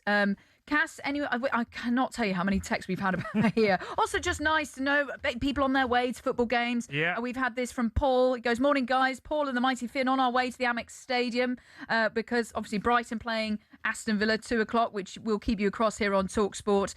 So they're travelling from their home in North Wales, Colwyn Bay. Season ticket holders buzzing for the first game of the season against Aston Villa. Always a tough game, but we can't wait to be back at the football. And they've sent in a lovely photo as well. There's such a buzz around the start of the season. Yeah, I'm there today as well. I'm heading to Brighton. Yes, you to are. watch the Villa as well, Brighton Villa. So, yeah, I'm looking forward to it. Yeah, what are you expecting from that game then? Well, I'm looking forward to seeing what Villa will be like. Brighton have sold a number of players as well, but no, just looking forward to seeing the game, trying to see something to talk about. There's always things to talk about games, and just try and find that. I'm looking forward to seeing Madro for Villa up front. Whether he plays or not, don't know. And Brighton have made a number of signings, so. Just in general, just have a really good look at a game. Well, enjoy. That sounds like a great day. I'm not going yet. I've got another hour. Well, yeah, I'm still. Well, hopefully you don't leave me here for like a whole hour to just chat away. Well, hopefully people will call in and keep you company. But no, Cass will be here for another hour. I'm a nice guy, apparently. Yeah. How wrong can you be? That was so funny. He was like, Cass, you're a nice guy. And Cass turns to me and goes, no one's ever called me that before. You are a nice guy. There you go. Starting the day the right way. Right, you are listening to Weekend Sports Breakfast here on talkSPORT with Katie and nice guy Cass this morning in partnership with Volkswagen Transporter. Volkswagen's 5+ promise is included when you purchase a selected vehicle. T's and C's and exclusions apply. We'll do Show Me talkSPORT next. There's some funny bits coming up from the best bits across the station. Alan Brazil, me and Ali are in there. I've already seen from the past week. This is funny. A very good morning. It is coming up to 7:45 on your Sunday morning.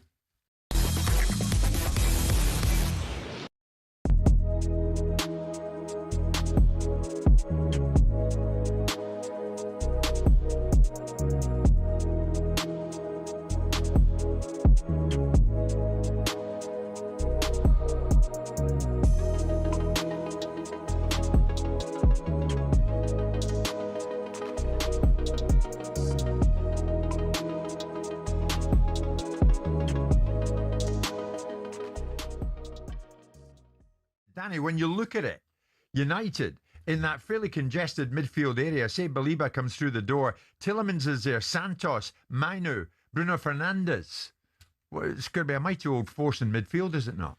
It looks a very strong group of players, all giving little different parts of what you want.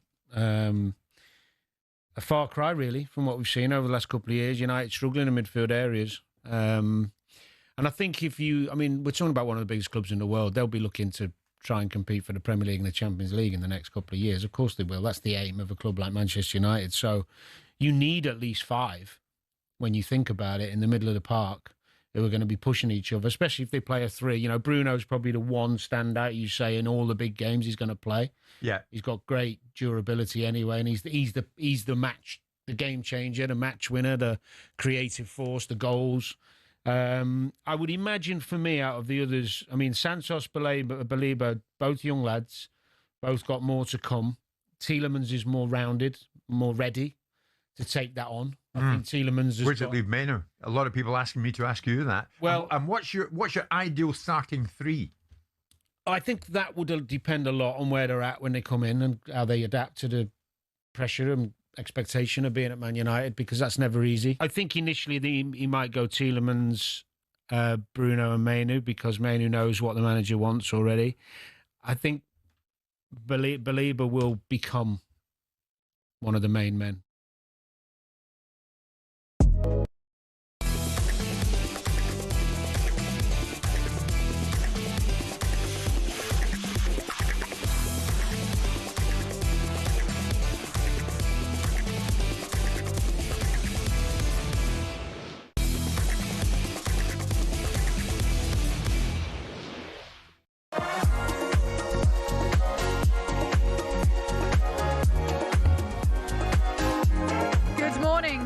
Weekend Sports Breakfast. I'm Katie Shanahan alongside nice guy Tony Cascarino, who's on the headlines you're waking up to this Sunday morning.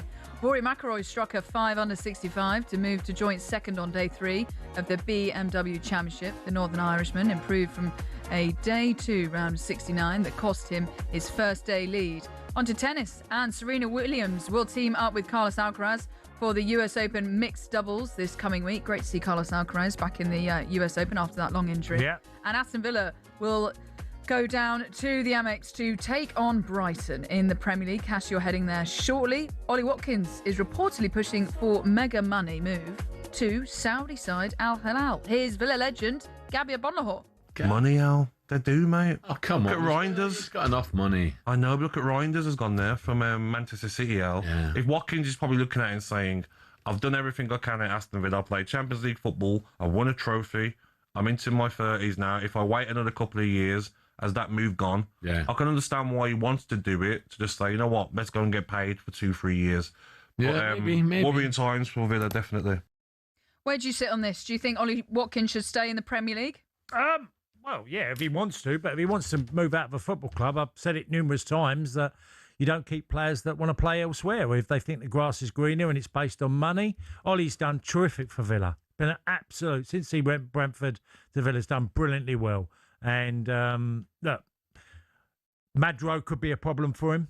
You know, may look at it, and they're also looking to sign a centre forward, whether that's Nicholas Jackson or not. There's going to be change at Villa. He was also left out at times under Unai Emery. He might feel it's time to move on. Look, whatever he's done, he's been an absolutely great servant for Aston Villa. What would you do if you were him? You know, he's 30 years old. He's had, like you just say, so much experience in the Premier League. Do you think it's too soon? Well, I wouldn't want to leave the Premier League. If I was still playing, I thought I'd be playing week in, week out, because we still don't know that. You know, we don't know the conversations he's had with the manager. He might also think it's time to go. So it's a tough one. And when you get offered such ridiculous amounts of money, it's, you know, because it will be, it's hard to say no, because it's not just, you know, makes you wealthy. This is way beyond wealthy, isn't it? What do you think about Aston Villa as a whole? Do you worry for them? You know, they've bought well, but they've also lost Initially, when at the start of the I thought, oh, it's going to be a tough one, you know, losing Tielemans and, you know, just looking at the club and thinking, I mean, Tielemans hasn't obviously started well, but he was a terrific player for Villa, but others as well. And it's Morgan Rogers, as I was going to say Tielemans. I was just about to say. Potentially Ollie Watkins. Yeah. Luca Dean to PSG. The manager is so good at nurturing talent. And that, to me, would be the standout feature. I was initially concerned with the Villa, thought it might be a bit more trickier this year, but he's also already looks like he's got a lot of good players coming through, especially some young lads. So, I think it'll be fine because he's such a good manager. So for more on all the day's biggest stories, all you need to do is go to talksport.com as they have you covered. Okay, time now for this. Show me, you got to show me. Tell me all day that you know me. Show me tonight. Okay, this is Show Me Talk Sport, where we look at some of the best bits from across the station this past week. And there have been plenty. Let's start with yesterday, shall we? It was a tough day for poor Talk Sport's Jamie O'Hara. All thanks to, of course, Tottenham. Good evening, Mr. O'Hara. See you little weasel. You get out of the studio now. Good evening, Mr. O'Hara. Jennings, leave the studio right now. What a joyful day this is, Jamie O'Hara. Jay, look at me. Jay, you going down? You going down? This is such a good day. I can't tell you how happy I am. I'm done. I can't tell you. Jamie, I love you. Thank you so much for everything. Tottenham Hotspur, the gift that keeps giving. I'm done. You've been an amazing show, chaps. Get out of here, you little weasel. Jay. See that look? Do you hate me? What do you think? You're sat there, opening day of the season, you got the Ange mask on. Of course I hate you. You're an idiot. All right, I want to get out of here. I've had enough. I'm just watching the goals again. Jay, seriously. To be fair, Bergvall will learn from his mistakes. Oh, mate, shut up.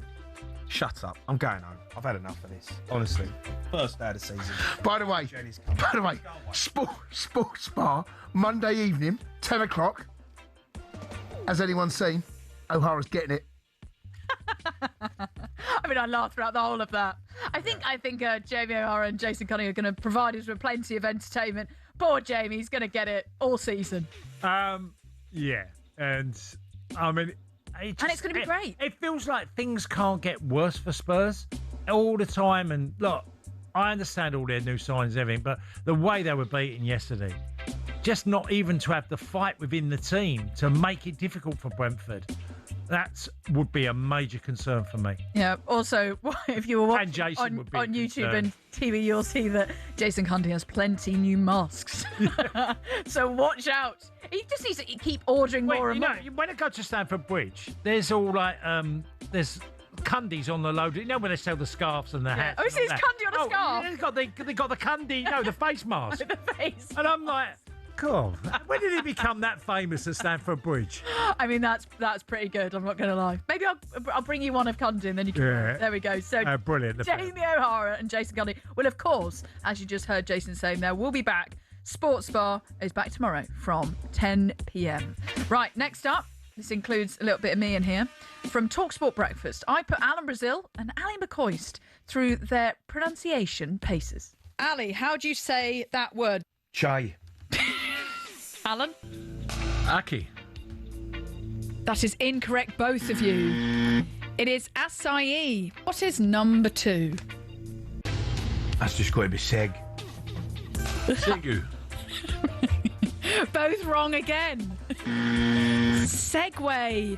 Is that Segway? Is this next one a vegetable? No? Yes. Quinoa. Say it with more confidence. Quinoa. Alan? I'll go quinoa. Both wrong. Quinoa. Quinoa. God. Number 8. Chipotle, I said. Number Chipotle. 8's easy. Phenomenon. Phenomenon.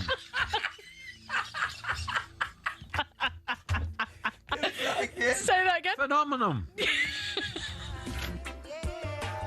That was hilarious. He kept putting an M at the end of it, and it was chipotle. He said instead of chipotle, it was basically the 10 most mispronounced words. Right, okay. And Alan absolutely murdered it, and it was just so funny. He kept saying phenomenon, but I think he got it by the end. Yeah. But yeah, so that was very, very good. And what toughest words that you can't pronounce? Loads of them.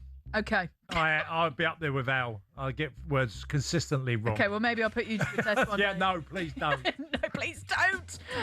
Segway and quinoa is what they said, but Quinoa. obviously it's quinoa. Yeah, quinoa, yeah. So yeah, okay. Breakfast is of course back tomorrow. I'll be back with Jeff Stelling and Ali McCoist, and Alan Brazil will be back on the airwaves doing more tests. I'm sure. I'm putting him. Maybe I'll think of some games so we can think of Alan for Wednesday. I bet he can't wait. He was actually at Portman Road enjoying Ipswich's late win against Sunderland. So good to see him back at Portman Road. I hope that he got a lovely reception. Also, next up, we've got talkSPORT Drive now. We know that Darren Bent is a massive paddle player, and he got in some trouble with Andy Goldstein. It's 2 you in the team. And yeah, you're going to say it hits that little crevice, that little kind of. And you know for a fact it was in. Yeah. And my partner calls out. No, the referee says out, but you know for a fact it was in. You know 100%. I think the referee's decision. Would you not go? Actually, no. Okay, there's no ref. Right, hold on. And it hits the little crevice. We should explain it in paddle. Mm-hmm. If you hit the right angle of floor and side, floor and glass, it's whether or not it hits the glass first or the floor first. So he hits it. It's like a match point. Yeah. And he goes, Bentley, I couldn't see that. The opponent. Yeah. Was that in? Oh, I think it was out. No, it might have been out. But no, I'd go, no. Do you be honest? Do you know what I'd do first?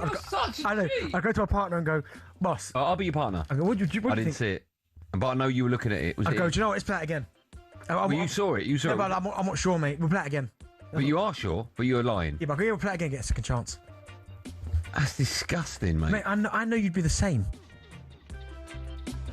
Do you cheat in sport in terms of if you know it's out and then the other person hasn't seen it? Where do you sit on this? No. Would you admit it and go, play again? I would have done years gone by. I would have gone, sort of done the typical sportsman's, always got to say, it's an advantage to you and you take the advantage. But as the years gone by, I'm way more now. Just, there's bigger problems than that. You just go, you have the point. Yeah, you can have it. Sign of a true winner. No, well, golf's the one. And it's the most amazing sport to me because there's so much great etiquette from the pros, but the players that play week in, week out, and they'll be out on days like today, the amount of cheating that goes on is incredible. It is. There's people always find their balls. You've always got a mate who finds every ball, every shot. He has. you know, and then moving the ball sometimes on the putts. I've seen it all. Seen it all. Seen it all on the golf course from not professionals. Well, of course, talkSPORT Drive will be back tomorrow from 4 o'clock. Right, in the next hour, we'll chat more transfers with our chief football correspondent. Alex Crook will be here with us. Up next, we'll also be talking about Chelsea, who get their season underway in a London derby against Fulham tomorrow. This is Weekend Sports Breakfast with Katie and Cass with you this Sunday morning.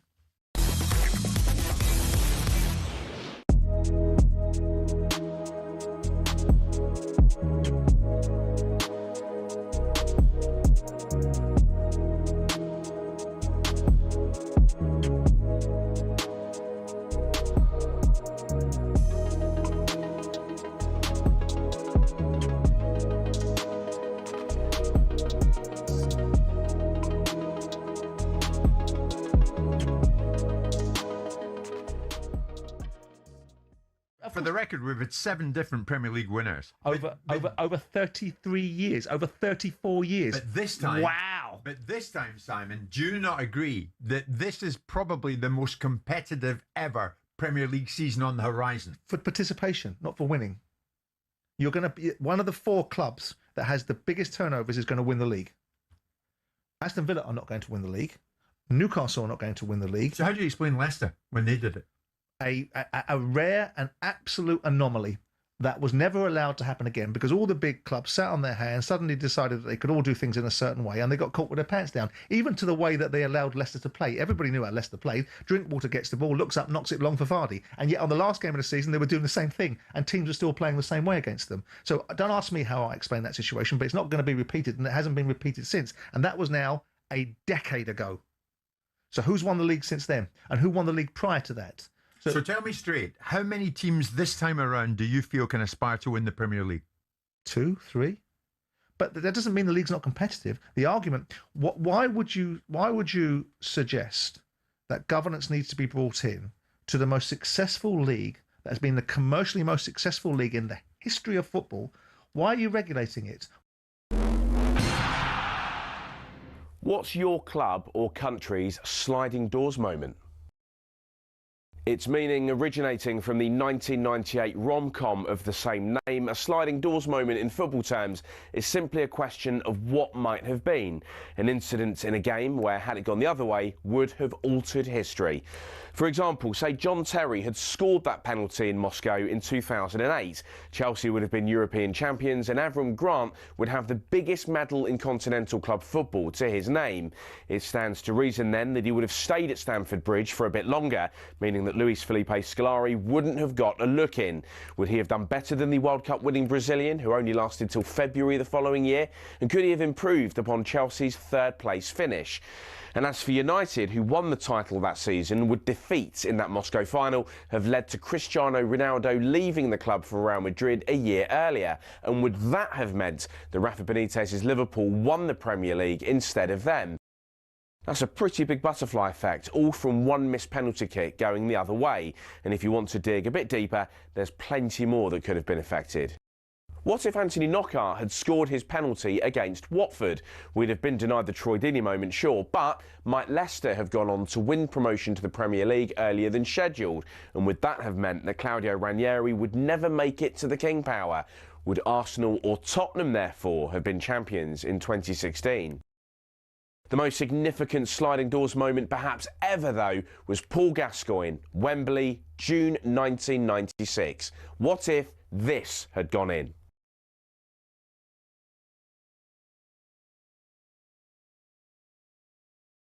That golden goal would have sent England to the Euro 96 final against Czech Republic. 30 years of hurt could well have come to an end. There's so many of these moments that could have altered destiny forever. What if Shearer had signed for United? Would Lampard's ghost goal against Germany have kick-started England's World Cup back in 2010? What if Sam Allardyce didn't get bogged down in all that controversy and denied Gareth Southgate the England job? Does make you think.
Good morning. You're listening to Weekend Sports Breakfast live on YouTube and on your smart TV and, of course, your radio too. I'm Katie Shanahan alongside former Millwall and Chelsea striker Tony Cascarino. Good morning. The first Premier League Saturday is in the books and, well, we've had quite a few shocks already. We'll get the rest of the action from yesterday. Hull City getting a shock 2-0 win at home to Manchester United. Leeds grabbed a late winner to beat Nottingham Forest 1-0 at the City Ground, and Brentford put 3 past Tottenham to dismay Jamie O'Hara. It's not encouraging signs. Hey, there's Chase. bags to this There's game. no encouraging signs right You now. made your first shot. We're 3-0 down against Brentford. You made your first shot on target, though. 49 minutes. What on earth is going on? No. We spent 300 million quid.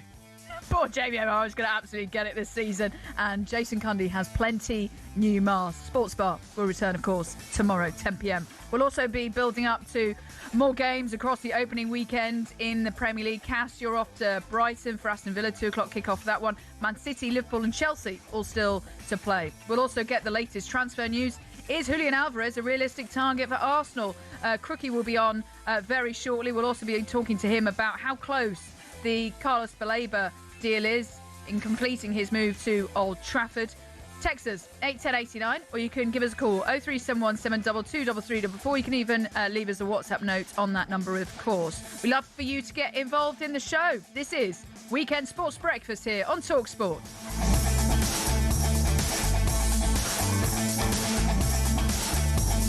We've also been asking you this morning about your favourite free kick takers, and so many have been coming in. Thank you, Stevie in Glasgow. Goes, come on, the greatest 2 free kick takers you've not even mentioned. Well, we did mention one, Janino. Yeah.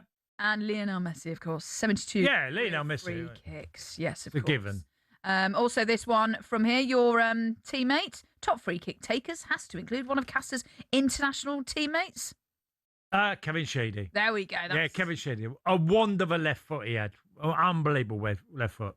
That's from Simon, the Hull City fan, who I can imagine is very happy this morning. And this one here, this is from Andrew from sunny Hertfordshire, saying, morning, Katie and Cass, Stevie G. Liverpool free kick legend has to be in there, of course. Keep those texts coming in, 81089. Okay, time now for our next guest as Chelsea take on Fulham tomorrow in what will be Xabi Alonso's first game in charge at Stamford Bridge. Alonso will also be coming up against his Real Madrid successor and former teammate Alvaro Arbeloa. Now ahead of the game, Chelsea manager Xabi Alonso says his team are ready to start the new season. No, I'm really happy. I think that we have made many right choices, very good balance in terms of quality, in terms of personality, maturity, different stages of the career with good momentum, and we are in a good position, I would say. And I'm delighted to say, joining us now on the programme is Chelsea fan and actor, it's Michael Greco. Good morning, Michael. Hi, Grex. Morning, sorry. The dog's just barking. It's barking. It's right. There's 2 trigger points in my life: a baby crying and a dog barking. And that dog doesn't stop barking. I'm so sorry. I'm back. Yeah. Grex, tell us how you're feeling about Chelsea, Alonso. Obviously, you got Enzo Fernandez. There's a lot of issues around Chelsea, but I feel there's a lot of excitement also about the team. Yeah, we've been here before, Cass, with a new manager starting the league, but this is different in a sense that, other than Andre Villas-Boas, we don't really talk about much. Ancelotti and Conte, when they first came to Chelsea, were proven winners, right? They'd won. I think Ancelotti had won with AC Milan, and Conte had won with Juventus. And they won in their first season. You know, they won the league in the first season. And that could happen. Listen, I'm not going to go all Jason Cundy and say we're going to win the league. But it's a good sign. You know, it's a good sign. I've got a feeling about this. You've got, they're rested. You haven't got Europe. I'm really excited about Morgan Rogers. Probably the most excited I've been about Chelsea signing a player probably since Cesc Fabregas, who proved to be, you know, the magician. What makes you so excited about Morgan Rogers? I just think when Morgan Rogers is unstoppable on his day.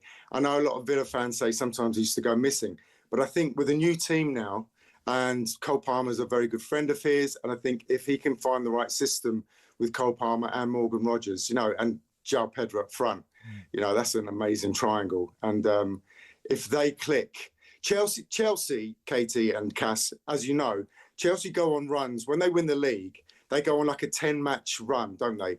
And then they start off, they hit the ground running, and then they're unstoppable. They need to start well this season. They need to beat Fulham comfortably. I know they're playing Arsenal pretty soon. That's going to be a tough one. But they need to start the league really well, get the fans behind them, get the confidence going. And, I'm hopeful. I really am hopeful. I wasn't hopeful when Graham Potter took over. I wasn't hopeful when Maresca took over. Liam Rossini, let's forget about that. But I'm really hopeful about Alonso. Well, a West London derby up today. I mean, you saw Spurs probably get, being beaten quite comfortably by Brentford yesterday in the London derby. I know. Yeah, things haven't changed. Arsenal top and Spurs in the bottom three. Nothing's changed. Yeah, Greg. So tell us what you're thinking, because obviously decent times really against Fulham in recent years, as far as I can remember.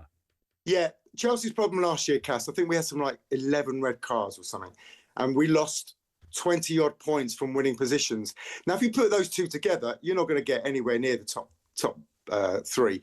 If Chelsea can stay off the red cards, okay, and then really, really consolidate their leads and just keep going.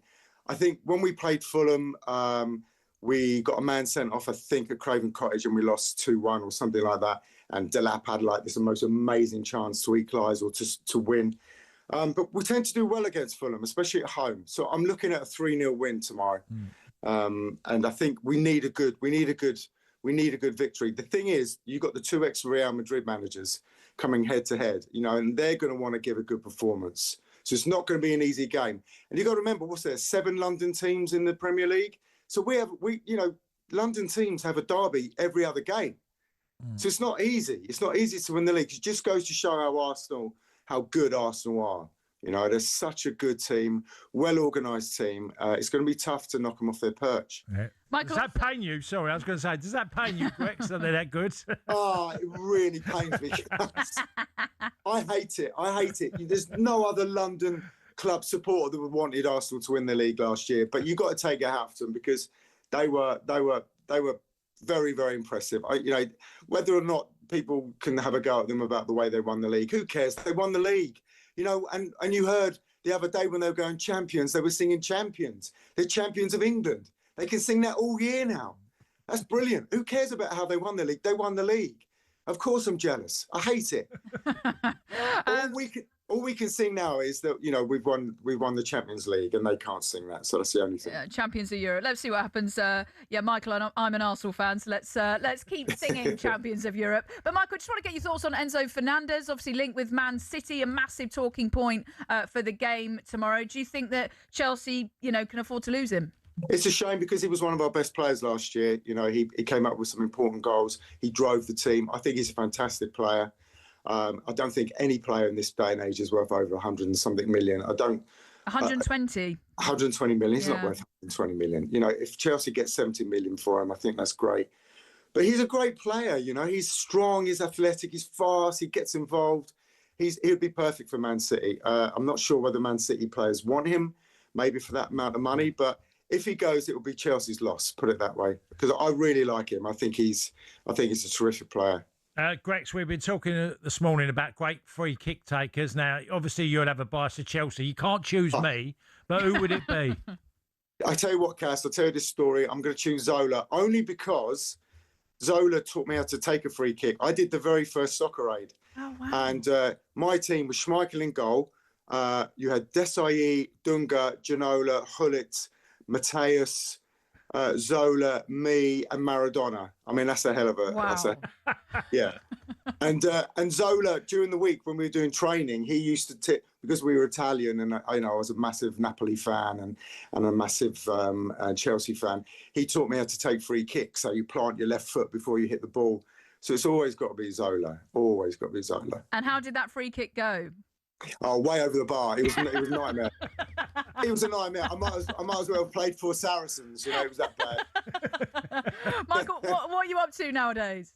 So there's this massive TV show called Fightland, which is produced by 50 Cent. It comes out on Thursday this week on Sky Atlantic. It's been a massive hit in America, so I'm a regular feature in that. I don't appear till about episode 4, I think, and then all the way through.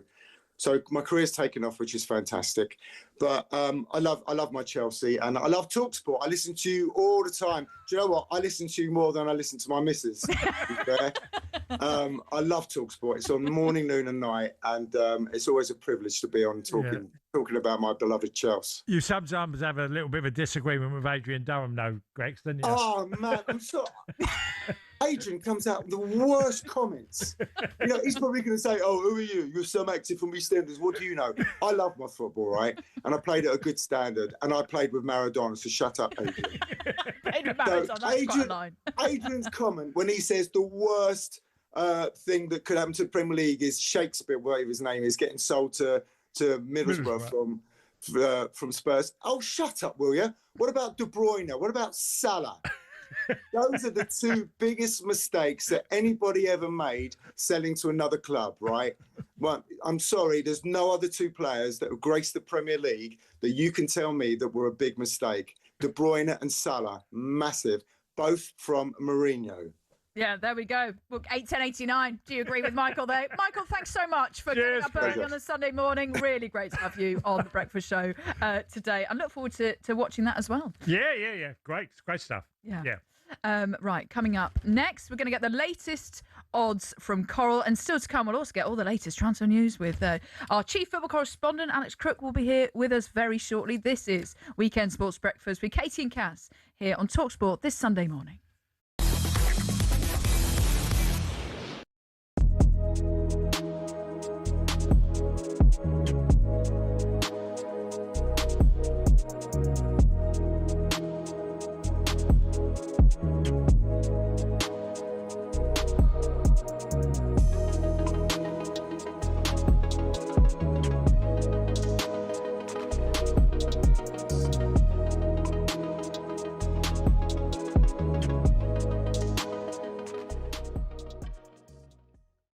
We're due to talk about Spurs now. O'Hara was meant to be here, Jason Cundy, but apparently he's bottled his chance to plug your show. What?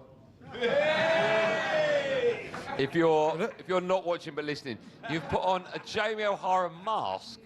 Is that a new thing? I mean, that's quite horrific. I don't know what it looks like. How does it look? What do you think it looks like? No, I can't see myself. Does it look like O'Hara? Have a look at the monitor. By the time I do that, I turn away. Oh, I see. Yeah, it looks ghastly, and I never use that word. Yeah. Have you put it on before? Yes. All right. Yeah, I've worn it before. That is so vile. Weird. It's so weird. Yeah. So do you want to pretend it's here? I can pretend he's here. Okay, let's Shambles! Shambles! Good team. Why is he not here? I heard he stormed out the studio again yesterday. Last night, honestly. Soon it's going to be more of a shock of his face. I talk about Spurs. Take the mask off, for God's sake. Yeah. Honestly, when we talk... Oh, put it back, put it back. Put it on. I love getting into him about Spurs. It's so much fun. It's so much fun. And he was saying if they buy Savinho and Mamouche, they're guaranteed top four, top two. And I'm like, come on, mate, come on. The Ange mask will come out, and it just grew legs and arms. The thing, and it just exploded. You got many more masks? No, yeah, we've got Benty mask. Have you? No, we don't. No. Don't wear him in a bank. Do you know what happened though? Here's what happened with the Ange mask. We bought it last season when he took over at Forest, and we ordered it from I think South America. By the time the mask turned up, he'd been sacked.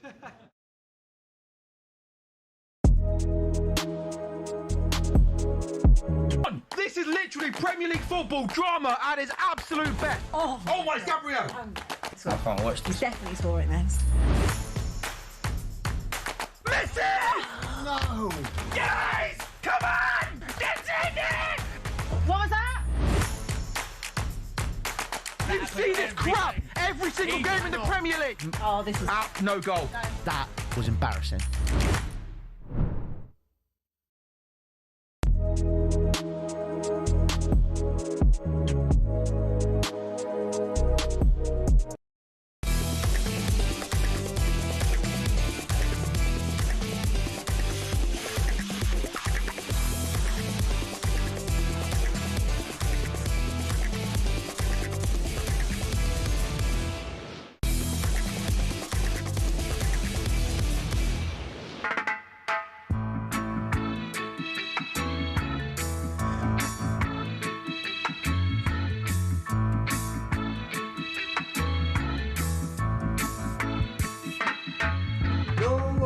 Good morning. You are listening to Weekend Sports Breakfast with me, Katie Shanahan, alongside former Chelsea and Celtic striker Tony Cascarino with a big smile on your face. What is this for Manchester United fans or is it for Tottenham fans this morning? Bit of both. It's West Ham actually- fans? Well, Three Little Birds by, of course, Bob Marley. Yeah. Now, the reason we're playing this one is because another fellow Jamaican great has registered to play for a Veterans Sunday League team in Manchester.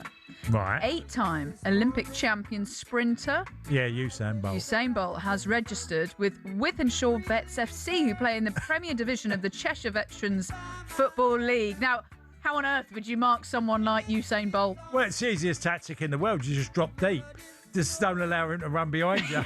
Don't let him run. Yeah. If you're the manager of the opposition, say, don't play a high line because he's going to get in. You must have played Sunday League. Yes, yeah, of course I did. Yeah, loads of it. And I had 2 years off though of playing because I gave up. I'd say gave up football. I was working in the hairdressers, and I didn't work Saturdays and I didn't play Saturdays and Sundays. So I had 2 years between 16 and 18 not playing football. Wow. And how did that go? Now and again, my mates would call me out on a Sunday, only now and again, to play because I weren't registered with anybody. And I played with my mates on the odd occasion over that 2 year period because the only day I had off was Sunday. Yeah. So, I would play now and again. And then by chance, I got a lucky break and got offered to go and have a trial at a Kent League team called Crokinole. And it's all started again. Yeah. Yeah. We've had plenty of texts coming in about best free kick Yeah. takers. We've done the list. So if you're just joining us now, yes, we have said the main people in Juninho, David Beckham, Lionel Messi. One player we haven't said, actually, Ronaldinho, of course. Yes, another Yeah, amazing. Ronaldo, we've said. Also text. What about Rivaldo? Yes. Any shouts of Rivaldo? We haven't, but you can No. you can put that in there. I think he's taken a good few over the years as well. Roberto Carlos, that's Yeah. from Aaron on his way to work and the Spurs fan this morning. Hope you're feeling all right there, Aaron. Amazing free kick taker, Roberto Carlos. Dennis Irwin was one that you mentioned earlier as well. And Matt Letitia by Grizzly in Isleworth. That's, another one. Yeah, loads of great free kicks. Loads of great free kick takers as well. Okay, let's get the odds now with Coral. The Coral Daily Download on talkSPORT with Coral. We're here for the fans this season. 18 plus gambleaware.org.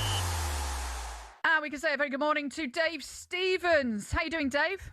David. Good morning, Katie. Morning, Cass. I'm in good form, thank you. And this free kick talk is great because Portsmouth yesterday, Adrian Segicic scored a brilliant free kick for us in a magnificent 3-1 win up at Lincoln. Jeff Stelling, if you're listening, we are not... Jeff was very demeaning of Portsmouth after we lost last weekend, but we got back to winning ways yesterday. And as I say, Adrian Segicic scored a cracking free kick.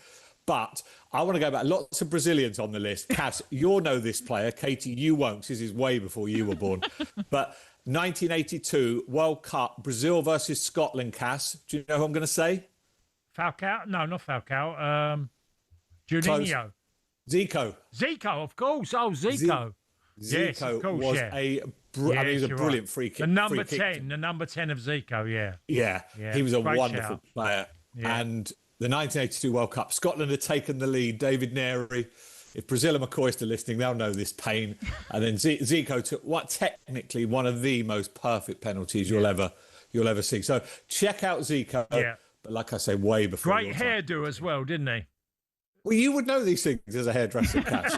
He had a big great head of hair.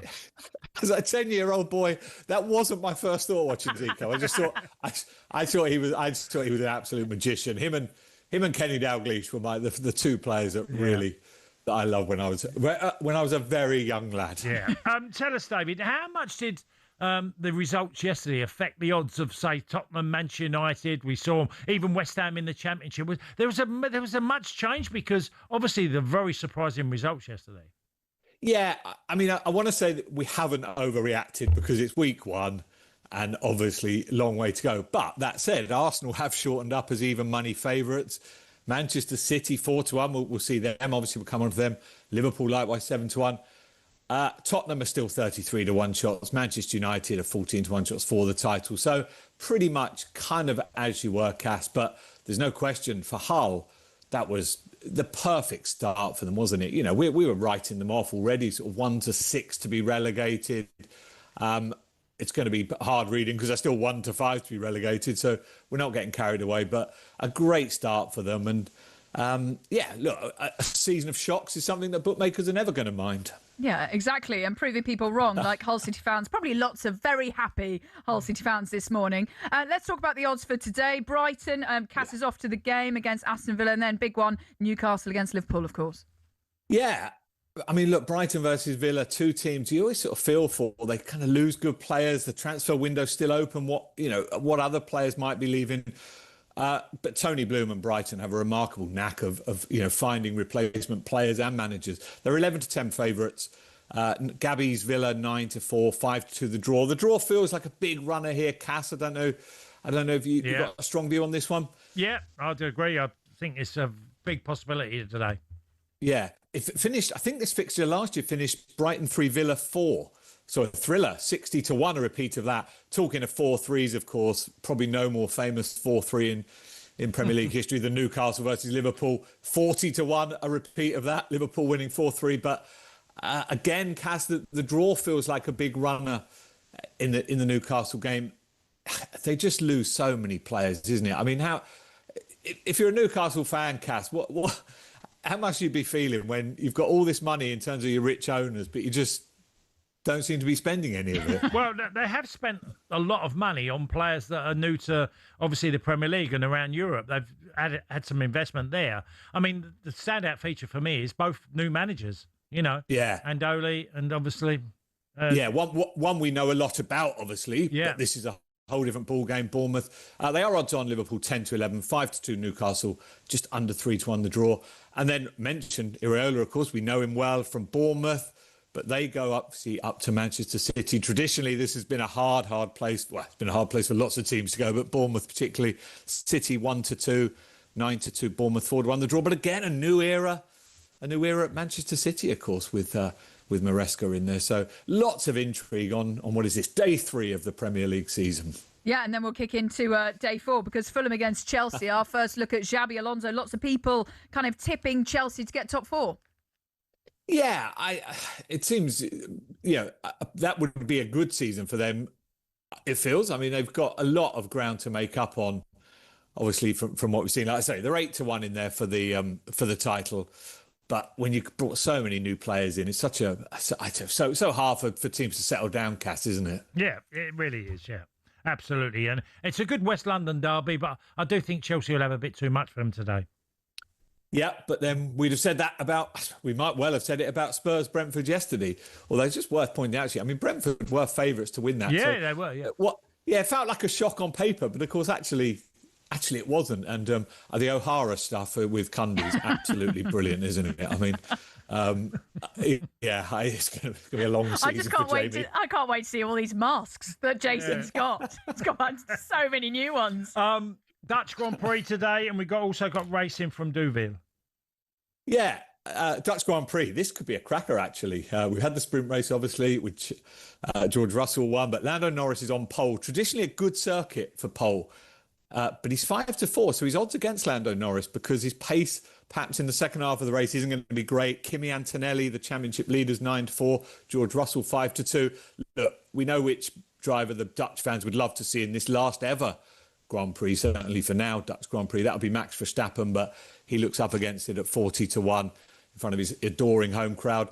And it's the last Group 1 Sunday over at Deauville's brilliant August meeting. And 2 today, 2 Group 1s. We've got the Prix-Morny for the 2-year-olds. Clive Cox sends over Orthodox.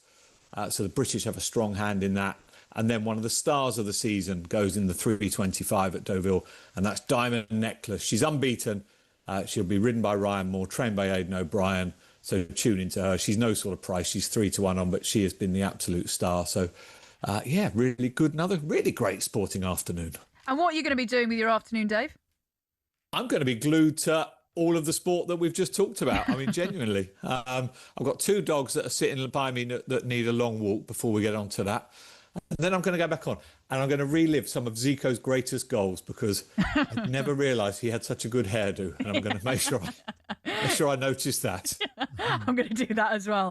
Thank you so much, Dave Stevens there. Thank you so much for your time this morning. That was a look at the latest odds with Coral 18+. BeGambleAware.org. Please gamble responsibly. The Coral Daily Download on talkSPORT with Coral. We're here for the fans this season. 18+, gambleaware.org. Right, we're going to talk transfers in a few minutes' time and get the very latest on Julian Alvarez and his potential move to Arsenal. But coming up next, we're going to talk about the US Open tennis, which gets underway this week. You are listening to Weekend Sports Breakfast on talkSPORT in partnership with Volkswagen Transporter. Get complete peace of mind with Volkswagen's 5+ promise. T's and C's and exclusions apply. A very good morning.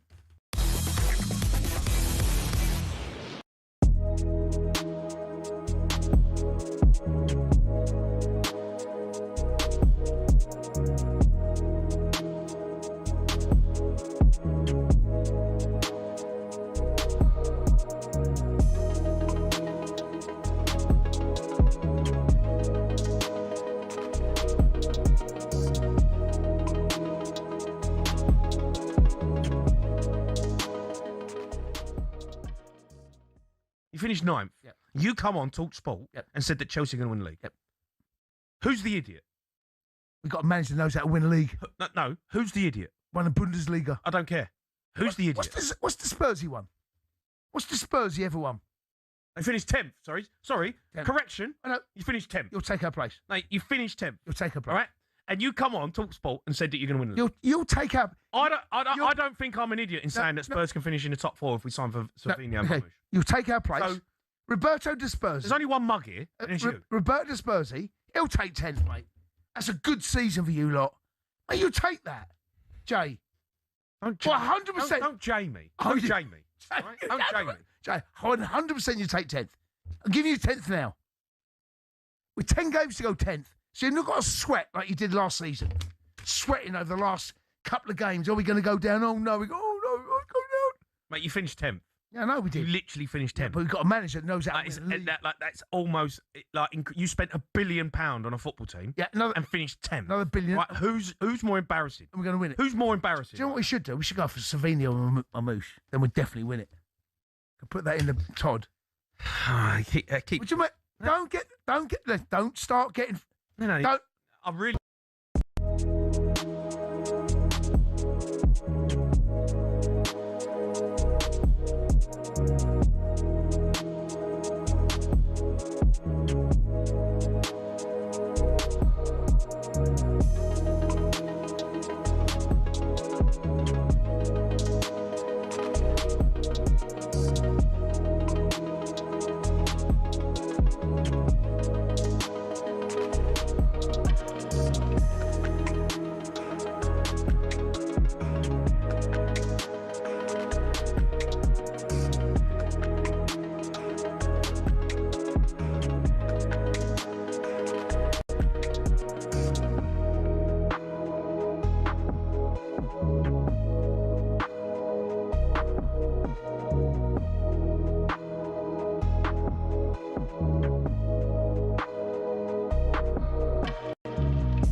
A very good morning. You are listening to Weekend Sports Breakfast with me, Katie Shanahan, alongside former Millwall and Marseille striker Tony Cascarino. We are building up and reacting to another big Premier League season ahead. Here's what's coming up on talkSPORT today. From 9 a.m, it's Sunday edition with Sean Custis and Henry Winter. You'll hear from the England captain, Harry Kane. Former Peterborough manager Darren Ferguson will also be live in the studio. Really looking forward to the show in half an hour's time. 11 a.m, you've then got the warm-up with Max Rushton and Barry Glendenning. Sam Matterface will then take you around the grounds in Game Day Live. That's from 1:30 this afternoon. Then at 6:30, you've got Madge and Pars. They'll take your calls on the final word this evening. And then Trans-Euro Express with Andy Brassel. That's at 9 p.m. for you tonight. The best way to keep across all the sport, and there's plenty of it today, is just keep it talkSPORT. Okay, right. The final tennis Grand Slam of the year is nearly here as the US Open starts soon, and we'll see the biggest prize fund in Grand Slam history with a total of $79.2 million on offer, and then it's $4 million for each of the singles winners. Defending champion Carlos Alcaraz is set to make a great return at the US Open. Really pleased to see him back after missing 4 months with a wrist injury. But world number one Yannick Sinner and Britain's Jack Draper have had to pull out of the upcoming US Open. That's through injury. And we can now say a very good morning to former British number one tennis player Greg Rosetsky. Good morning, Greg. Hi, Greg. Morning. Yeah, good. Greg, I've got to ask you. I bet you'd be loved to play in the game today with all the rise in the prize money at these tournaments now.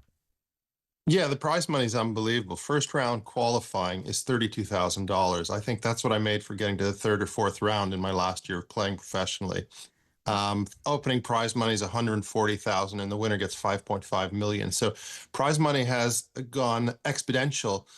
It's not even comparable to inflation. I think it's about 5 to 10 times as much as I made 20 years ago. So prize money's definitely gone up. The players deserve it. The game is doing great. There's more viewers watching the game as well. So, good luck to them. I wish them well, especially with that sort of prize money. Absolutely. And Greg, a great opportunity and just brilliant to see Carlos Alcaraz back. And I suppose without Yannick Sinner there, it's a chance for him to make his mark after coming back from injury. Well, he's the bookie's favorite, but I find it very surprising to start his first event back in a 3 out of 5 set tournament. He usually played 2 out of 3 set lead up. He's playing the mixed doubles with Serena Williams the week before the US Open starts. They have the mixed doubles event. I'm still not sure he's going to line up for singles. I'm still got question marks. So let's see how that mixed doubles goes with Serena, how the wrist is. But it's very unusual for a player to come back in that sort of event. Usually they play the lesser events 2 out of 3 sets. So I'm still not convinced he's playing the US Open, even though he said I'm back. I mean, how difficult is it to come back from a wrist injury in particular? Well, he's been out for 4 months, and a lot of wrist injuries have stopped a lot of top players, like Juan Martín del Potro, who won the US Open against Roger Federer in 2009, was never the same after the wrist injury he had. Nick Kyrgios has had a wrist injury as well, which took him over 2 years to come back from. So you have to be very, very careful coming back from that injury, because if you hit one ball or something goes wrong, you can tear it again. He hasn't really tested it out, so we all have huge question marks where he's going to be at. Jack Draper is not going to be there this year, so a bit of a problem for the Brits. But any other British player you'd like to mention? Yeah, I mean, Jack's story is very sad because at the end of the day, he's had a shoulder problem that's bothered him for a year. Cam Norrie is the British number one. He is a Rockweiler. Guy's been top 10 in the world, won Indian Wells. We have Arthur Ferry, who saved Wimbledon for all the British players who made the semifinals. He's in the draw as well.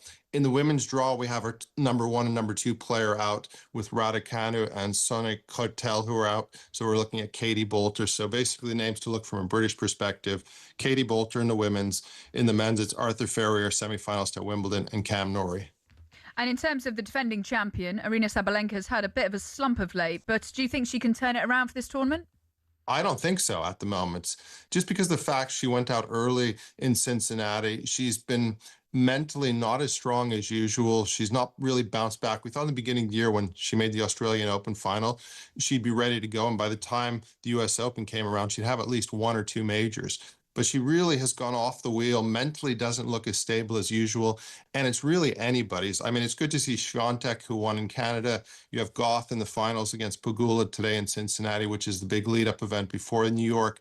So the women's game right now is wide open, but they have one superstar in the women's game. It's Ayala from the Philippines, who is just a breath of fresh air. She is really saving the WTA Tour right now. She is the biggest superstar in the sport at the moment. And on top of that, in the women's game, to look out for, Serena and Venus Williams are playing doubles there. I have a feeling this could be the swan song for Venus Williams announcing her retirement, with sister Serena playing doubles at the US Open this year. Oh, what a legacy they both will leave, right, Greg?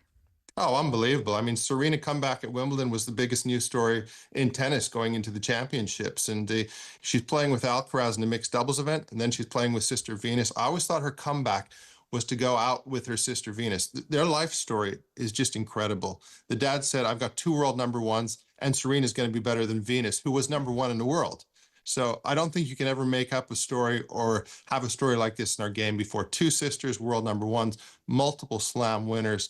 Serena, probably the greatest women's tennis player of all time. It's magical. Coming from Compton in Los Angeles, in an impoverished area, going into tennis. It is truly phenomenal. It'll be a spectacular event, and can't wait to see the sisters playing again together. And I'm sure all of the crowds will be piling in to see Serena Williams up against Carlos Alcaraz. You've mentioned it there for the US Open mixed doubles. How do you think they're going to get on together? It'll be interesting. It'll be blockbuster. They both have the same kit sponsor. The mixed doubles event last year sold multiple tickets. I mean, they just made a fortune from that week because all the big names play. They use it as a kind of a warm-up. So I think it'll be highly entertaining, and I think the stadiums will be full for that first week. And then leading into the main event, which is the week afterwards, it's going to be packed. You know, there's been discussions here about ground passes selling for $363. The sticker price is $65 to get in with a grounds pass. But on StubHub and all those other sites, they're going for that much money. So there's been a big debate about the tickets and the prices because they are just astronomical in New York this year. Yeah, it seems to be. American sport, you know, everywhere, the ticket prices are just crazy. If it's for the golf, for the Masters, it's expensive. World Cup is expensive. It just seems every sport in America, there seems to be so many people wanting to buy in and watch the sport. I mean, it just seems out of reach. You look at it, you want your normal fan to get in. I remember as a kid, some of my most memorable moments were going to football, going tennis, going to ice hockey, and a family of 4 could afford to do it. But if you're talking, you know, the scalpers going 363, you're paying $1,200 for 4 tickets to get on the grounds, or $65 just to get on the ground pass. Forget about the show courts. We've got to make it where it's affordable for the fan in America, but that's also in part to do with supply and demand, inflation, but they have to find a solution. Of course, you're going to be keeping across the US Open. And just tell us a bit about your podcast as well. Love to listen. Yeah, we started last year in December. It's called Off Court with myself, Greg Rosetsky. I'm with Kevin Palmer, as well as Ashley Neves, the tennis mentor. Every week we do a Monday show with a guest. And during the week, we do a show called Off Court Cuts, where you can basically listen to all the news that's happened on the tour throughout the week. For example, you know, we'll have a Monday show talking about today's finals in Cincinnati, the lead up to the US Open. And then we have special guests. You know, we've had a lot of top 10 players in the world, and we're hoping to have Novak Djokovic on the podcast next month after the US Open, who just launched his life documentary about his career at the moment. So we have a lot of great guests on the show. Have a listen if you want some honest views on the situation. We don't hold back on any punches, and we will talk about any story.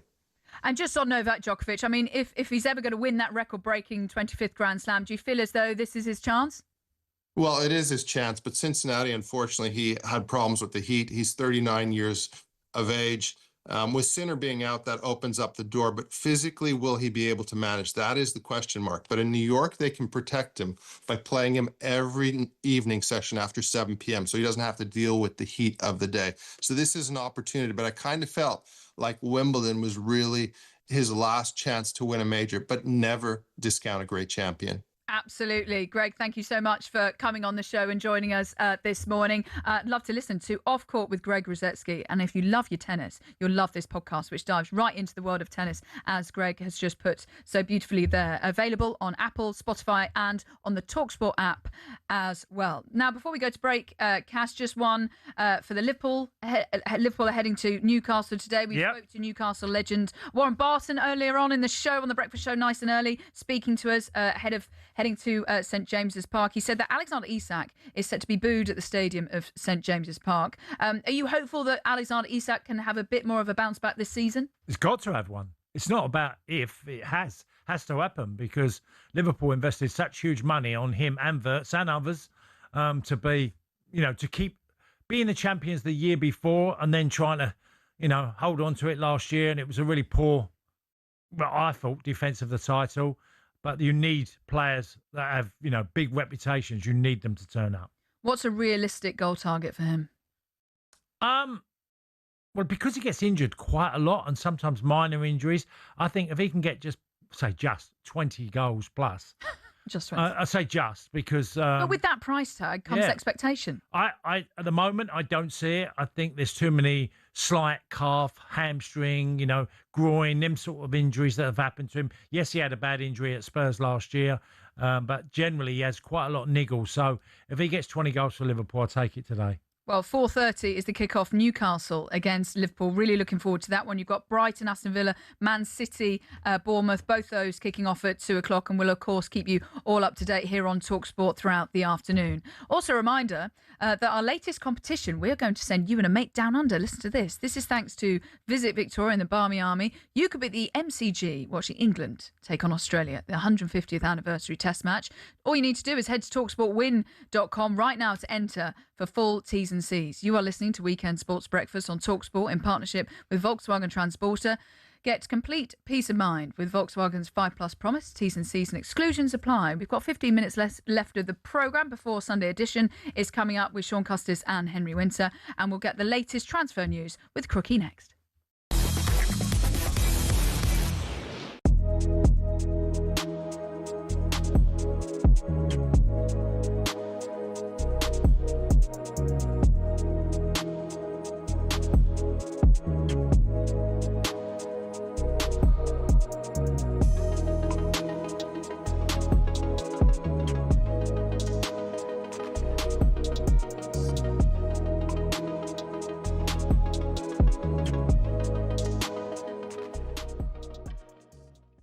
So this summer has gone from bad to worse for Villa.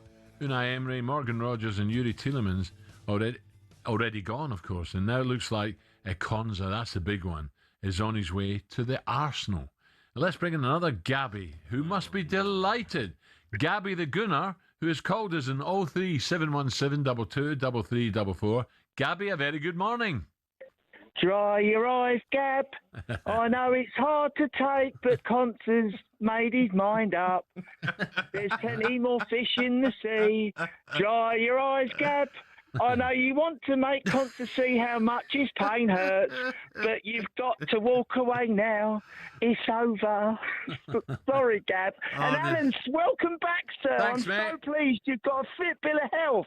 Thank you. I'm so happy for you. No, I'm good, Gabby. Thank you very much, mate. I was missing this, so I'm back. Missing you. He's not The missed nation you, was mate. missing you, Alan. He ain't missed you, Gabby. Oh, he always misses me. It's you he doesn't miss, Gab. What, Come on, can I bruv. ask you a It's question, Gab in though? Essex. You Go know, on, mate. spending what you spent again this summer, is the minimum Champions League and Premier League for Arsenal? Oh, Gab, listen, you've got always he'd make a I'm great asking you. politician, wouldn't he, Alan? He really would make I'm a asking great you. politician. Are you closer to winning the Champions League with these signings? I still think we're short of one exceptional striker. I think Osimhen, Alvarez.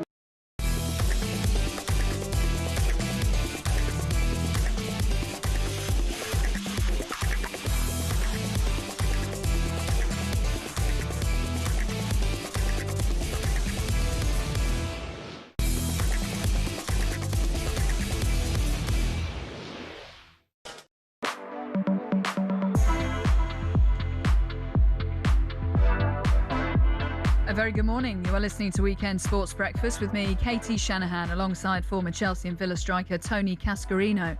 Some of the headlines you're waking up to this Sunday morning. Amanda Serrano retained her WBA and WBO featherweight belts with a narrow majority decision over Argentina's Lorenza Mansour in the first world title fight, which is actually going to be streamed live on TikTok. An innings of the highest class from Ben McKinney, backed up by former England Test captain Ben Stokes, with bat and ball, swept promotion favourites Durham to a crushing 338-run victory over Derbyshire. That was in the county championship.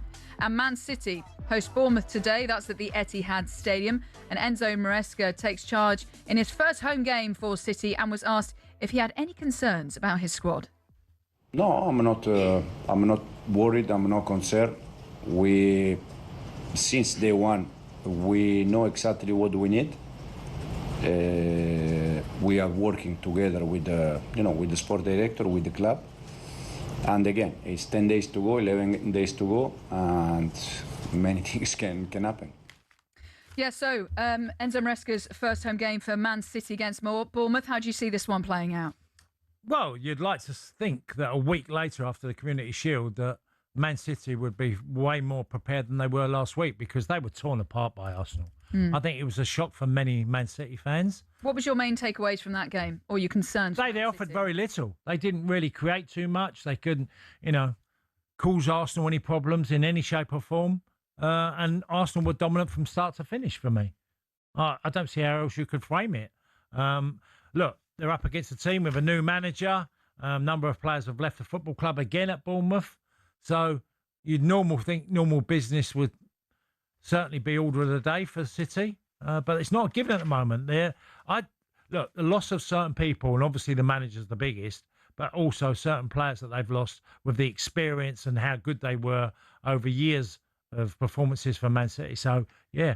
You're talking about Rodri there, going to Barcelona Rodri, for £65 million after 7 years. He won 14 major trophies with them. We're talking about the next Rodri. Could there be a next Rodri? On the back page of the Mirror, we were speaking about this earlier, weren't we, Cass?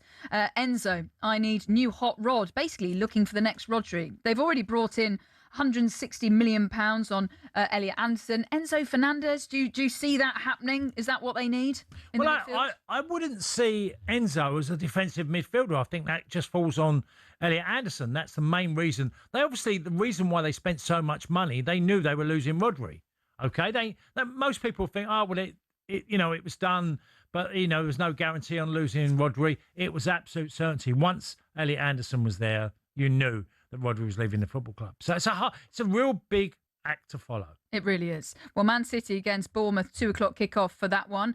While we wait for Alex Crook to roll out of bed and hopefully bring us the transfer news, let's go over to the phone lines and take some callers after yesterday's Premier League action. 03717 2233 44. Darren, Spurs fan, has called in. And Darren, a very good morning. I'm guessing you're not too pleased about Tottenham's defeat yesterday. No, it was diabolical. I do think that was down partly to De Zerbi with the side he picked. I think he should have started Maddison. I understand he's coming back from an injury, but I just don't see why he picked that side. Well, Darren, I would say that there was so much wrong. I don't think just one individual. It felt like yesterday you were second best on everything. Yes. I think it showed that they just didn't. I felt they didn't fight, and I think Brentford was first to everything, and Tottenham were just nowhere near. Darren, also me and Cass were talking this morning.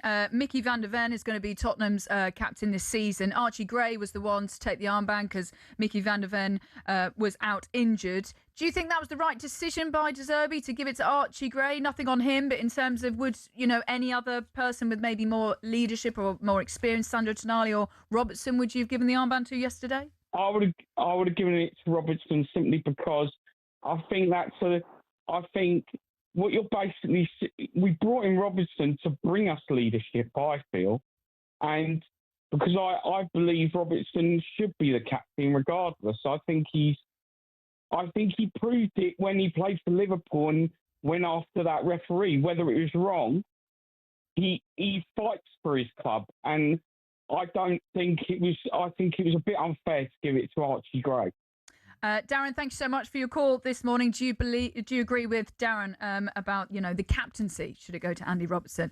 Mickey van der Ven obviously has it at the moment. Let's go over to Brian, the Manchester United fan. A very good morning, Brian. What would you like to say about the transfer window? I would just like to say, I think if Man United signed 3 players, we could win the Champions League this season. Okay, so which 3 then? That's quite a big claim. Nico Raskin. Say that again? Nico Raskin for Rangers. Okay. Yeah. Osimhen and Fernandes for Rangers. Right, okay. There's a lot there.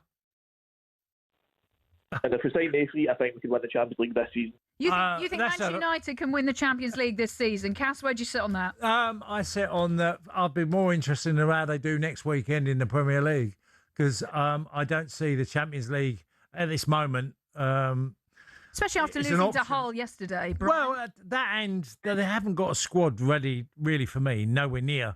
Defensively, they're nowhere near being a team that would go really deep in the Champions League. They'd have to do a hell of a lot of business and spend a hell of a lot of money, which seemingly they don't have. So, I think they 3 would win it. Well, we'll see where Manchester United finish this season. I mean, they didn't get off to the best of starts against Hull City. Absolutely fair play. I'm very happy for lots of Hull City fans this morning. But maybe this is just a blip. Michael Carrick doesn't seem too worried from his post-match. He will be. Thoughts. He will be concerned. He'll be concerned about that performance yesterday. You don't think it's just a blip? Well, no, it's not just that, Katie. It's a blip. It's how poor they were. You can lose football games, but when the opposition dominates you, and you create, they had a couple of chances, and Burma had a couple, but when you've been second best nearly in every area of the football pitch, there's no way that Michael Carrick would be okay with that. He would be looking long and hard at that performance and certain individuals within the team and trying to resolve it as quick as he can, because that lacked nearly everything. And it was very similar to the Tottenham game, where you could make the same accusation, where Tottenham was so second best in every area that the opposition, with far less finance to buy players and, they still could be competitive, but no, there'll be some fallout within the camp. Rightly so. But also they're hoping to bring in new signings. Brighton's Carlos Balaba's set to undergo a medical, reportedly, with Manchester United after, the 2 clubs reached an agreement for the midfield. Do you feel as though that's where they need to strengthen the midfield as well? Yeah, more legs in midfield. And technical play. If you're a Manchester United player, and any of the top 6 really, it's not just on being physically being able to do it, it's being technically good enough as well, and have the desire and the mentality to go against teams like Hull and Brentford, like Spurs had to, and not be second best in any area, because all these teams have got the capability of, going to win these games. I just thought it was a really bad day for, the 2 clubs of United and Spurs yesterday. A text here saying that Manchester United fan is delusional and they need 10 players, not 3. Wake up. Their back line is coming to huge question because so many of them have been there such a long time. Just briefly, I think Crookie's still in bed, so we'll roll on to Julian Alvarez. So Arsenal, I'm reading here, are prepared to wait until the final days of the transfer window. I mean, if Arsenal get Julian Alvarez, I mean, how big a boost? I mean, is that the title wrapped up? Would that mean the end of a centre forward, Gyökeres? Would they stay with Havertz, Gyökeres and Alvarez? I'm not so sure. I think they might move one on. Which one would you move on? Well, I think it already looks like Gyökeres is going to be the one that's going to be sitting on the bench. And maybe he's a player that's going, I ain't sitting on the bench. I don't want to sit on the bench. I didn't come here to sit on benches. You never know the personality of the player.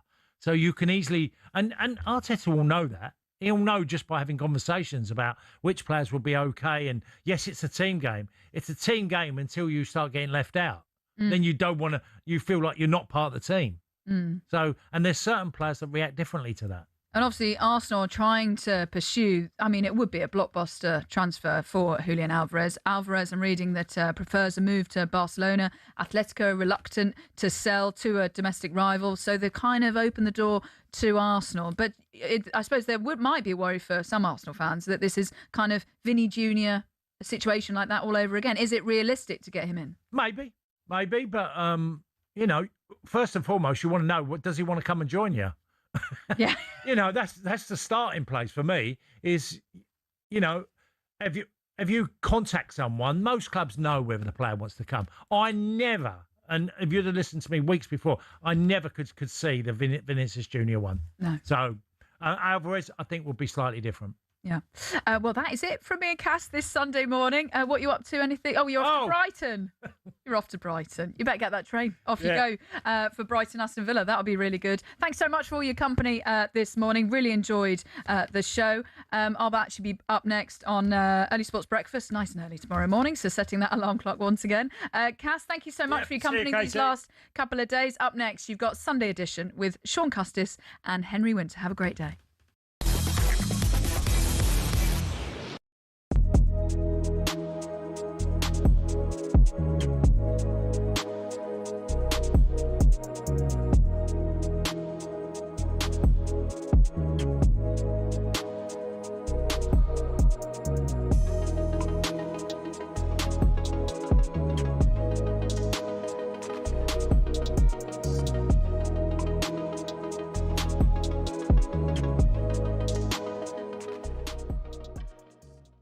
And 2 weeks today, the transfer window closes. Would you anticipate much more business in terms of incomings between now and then? Well, you can see the league, how unpredictable the league is and the amount of things that can happen on a day. So it's better not to talk too much, be prepared, be open, and hopefully we can wrap up the transfer window in a really positive way. You were speaking before the Community Shield. You were asked about your long-term future and contract negotiations, and you said there's nothing to worry about, Arsenal fans. Do you see yourself as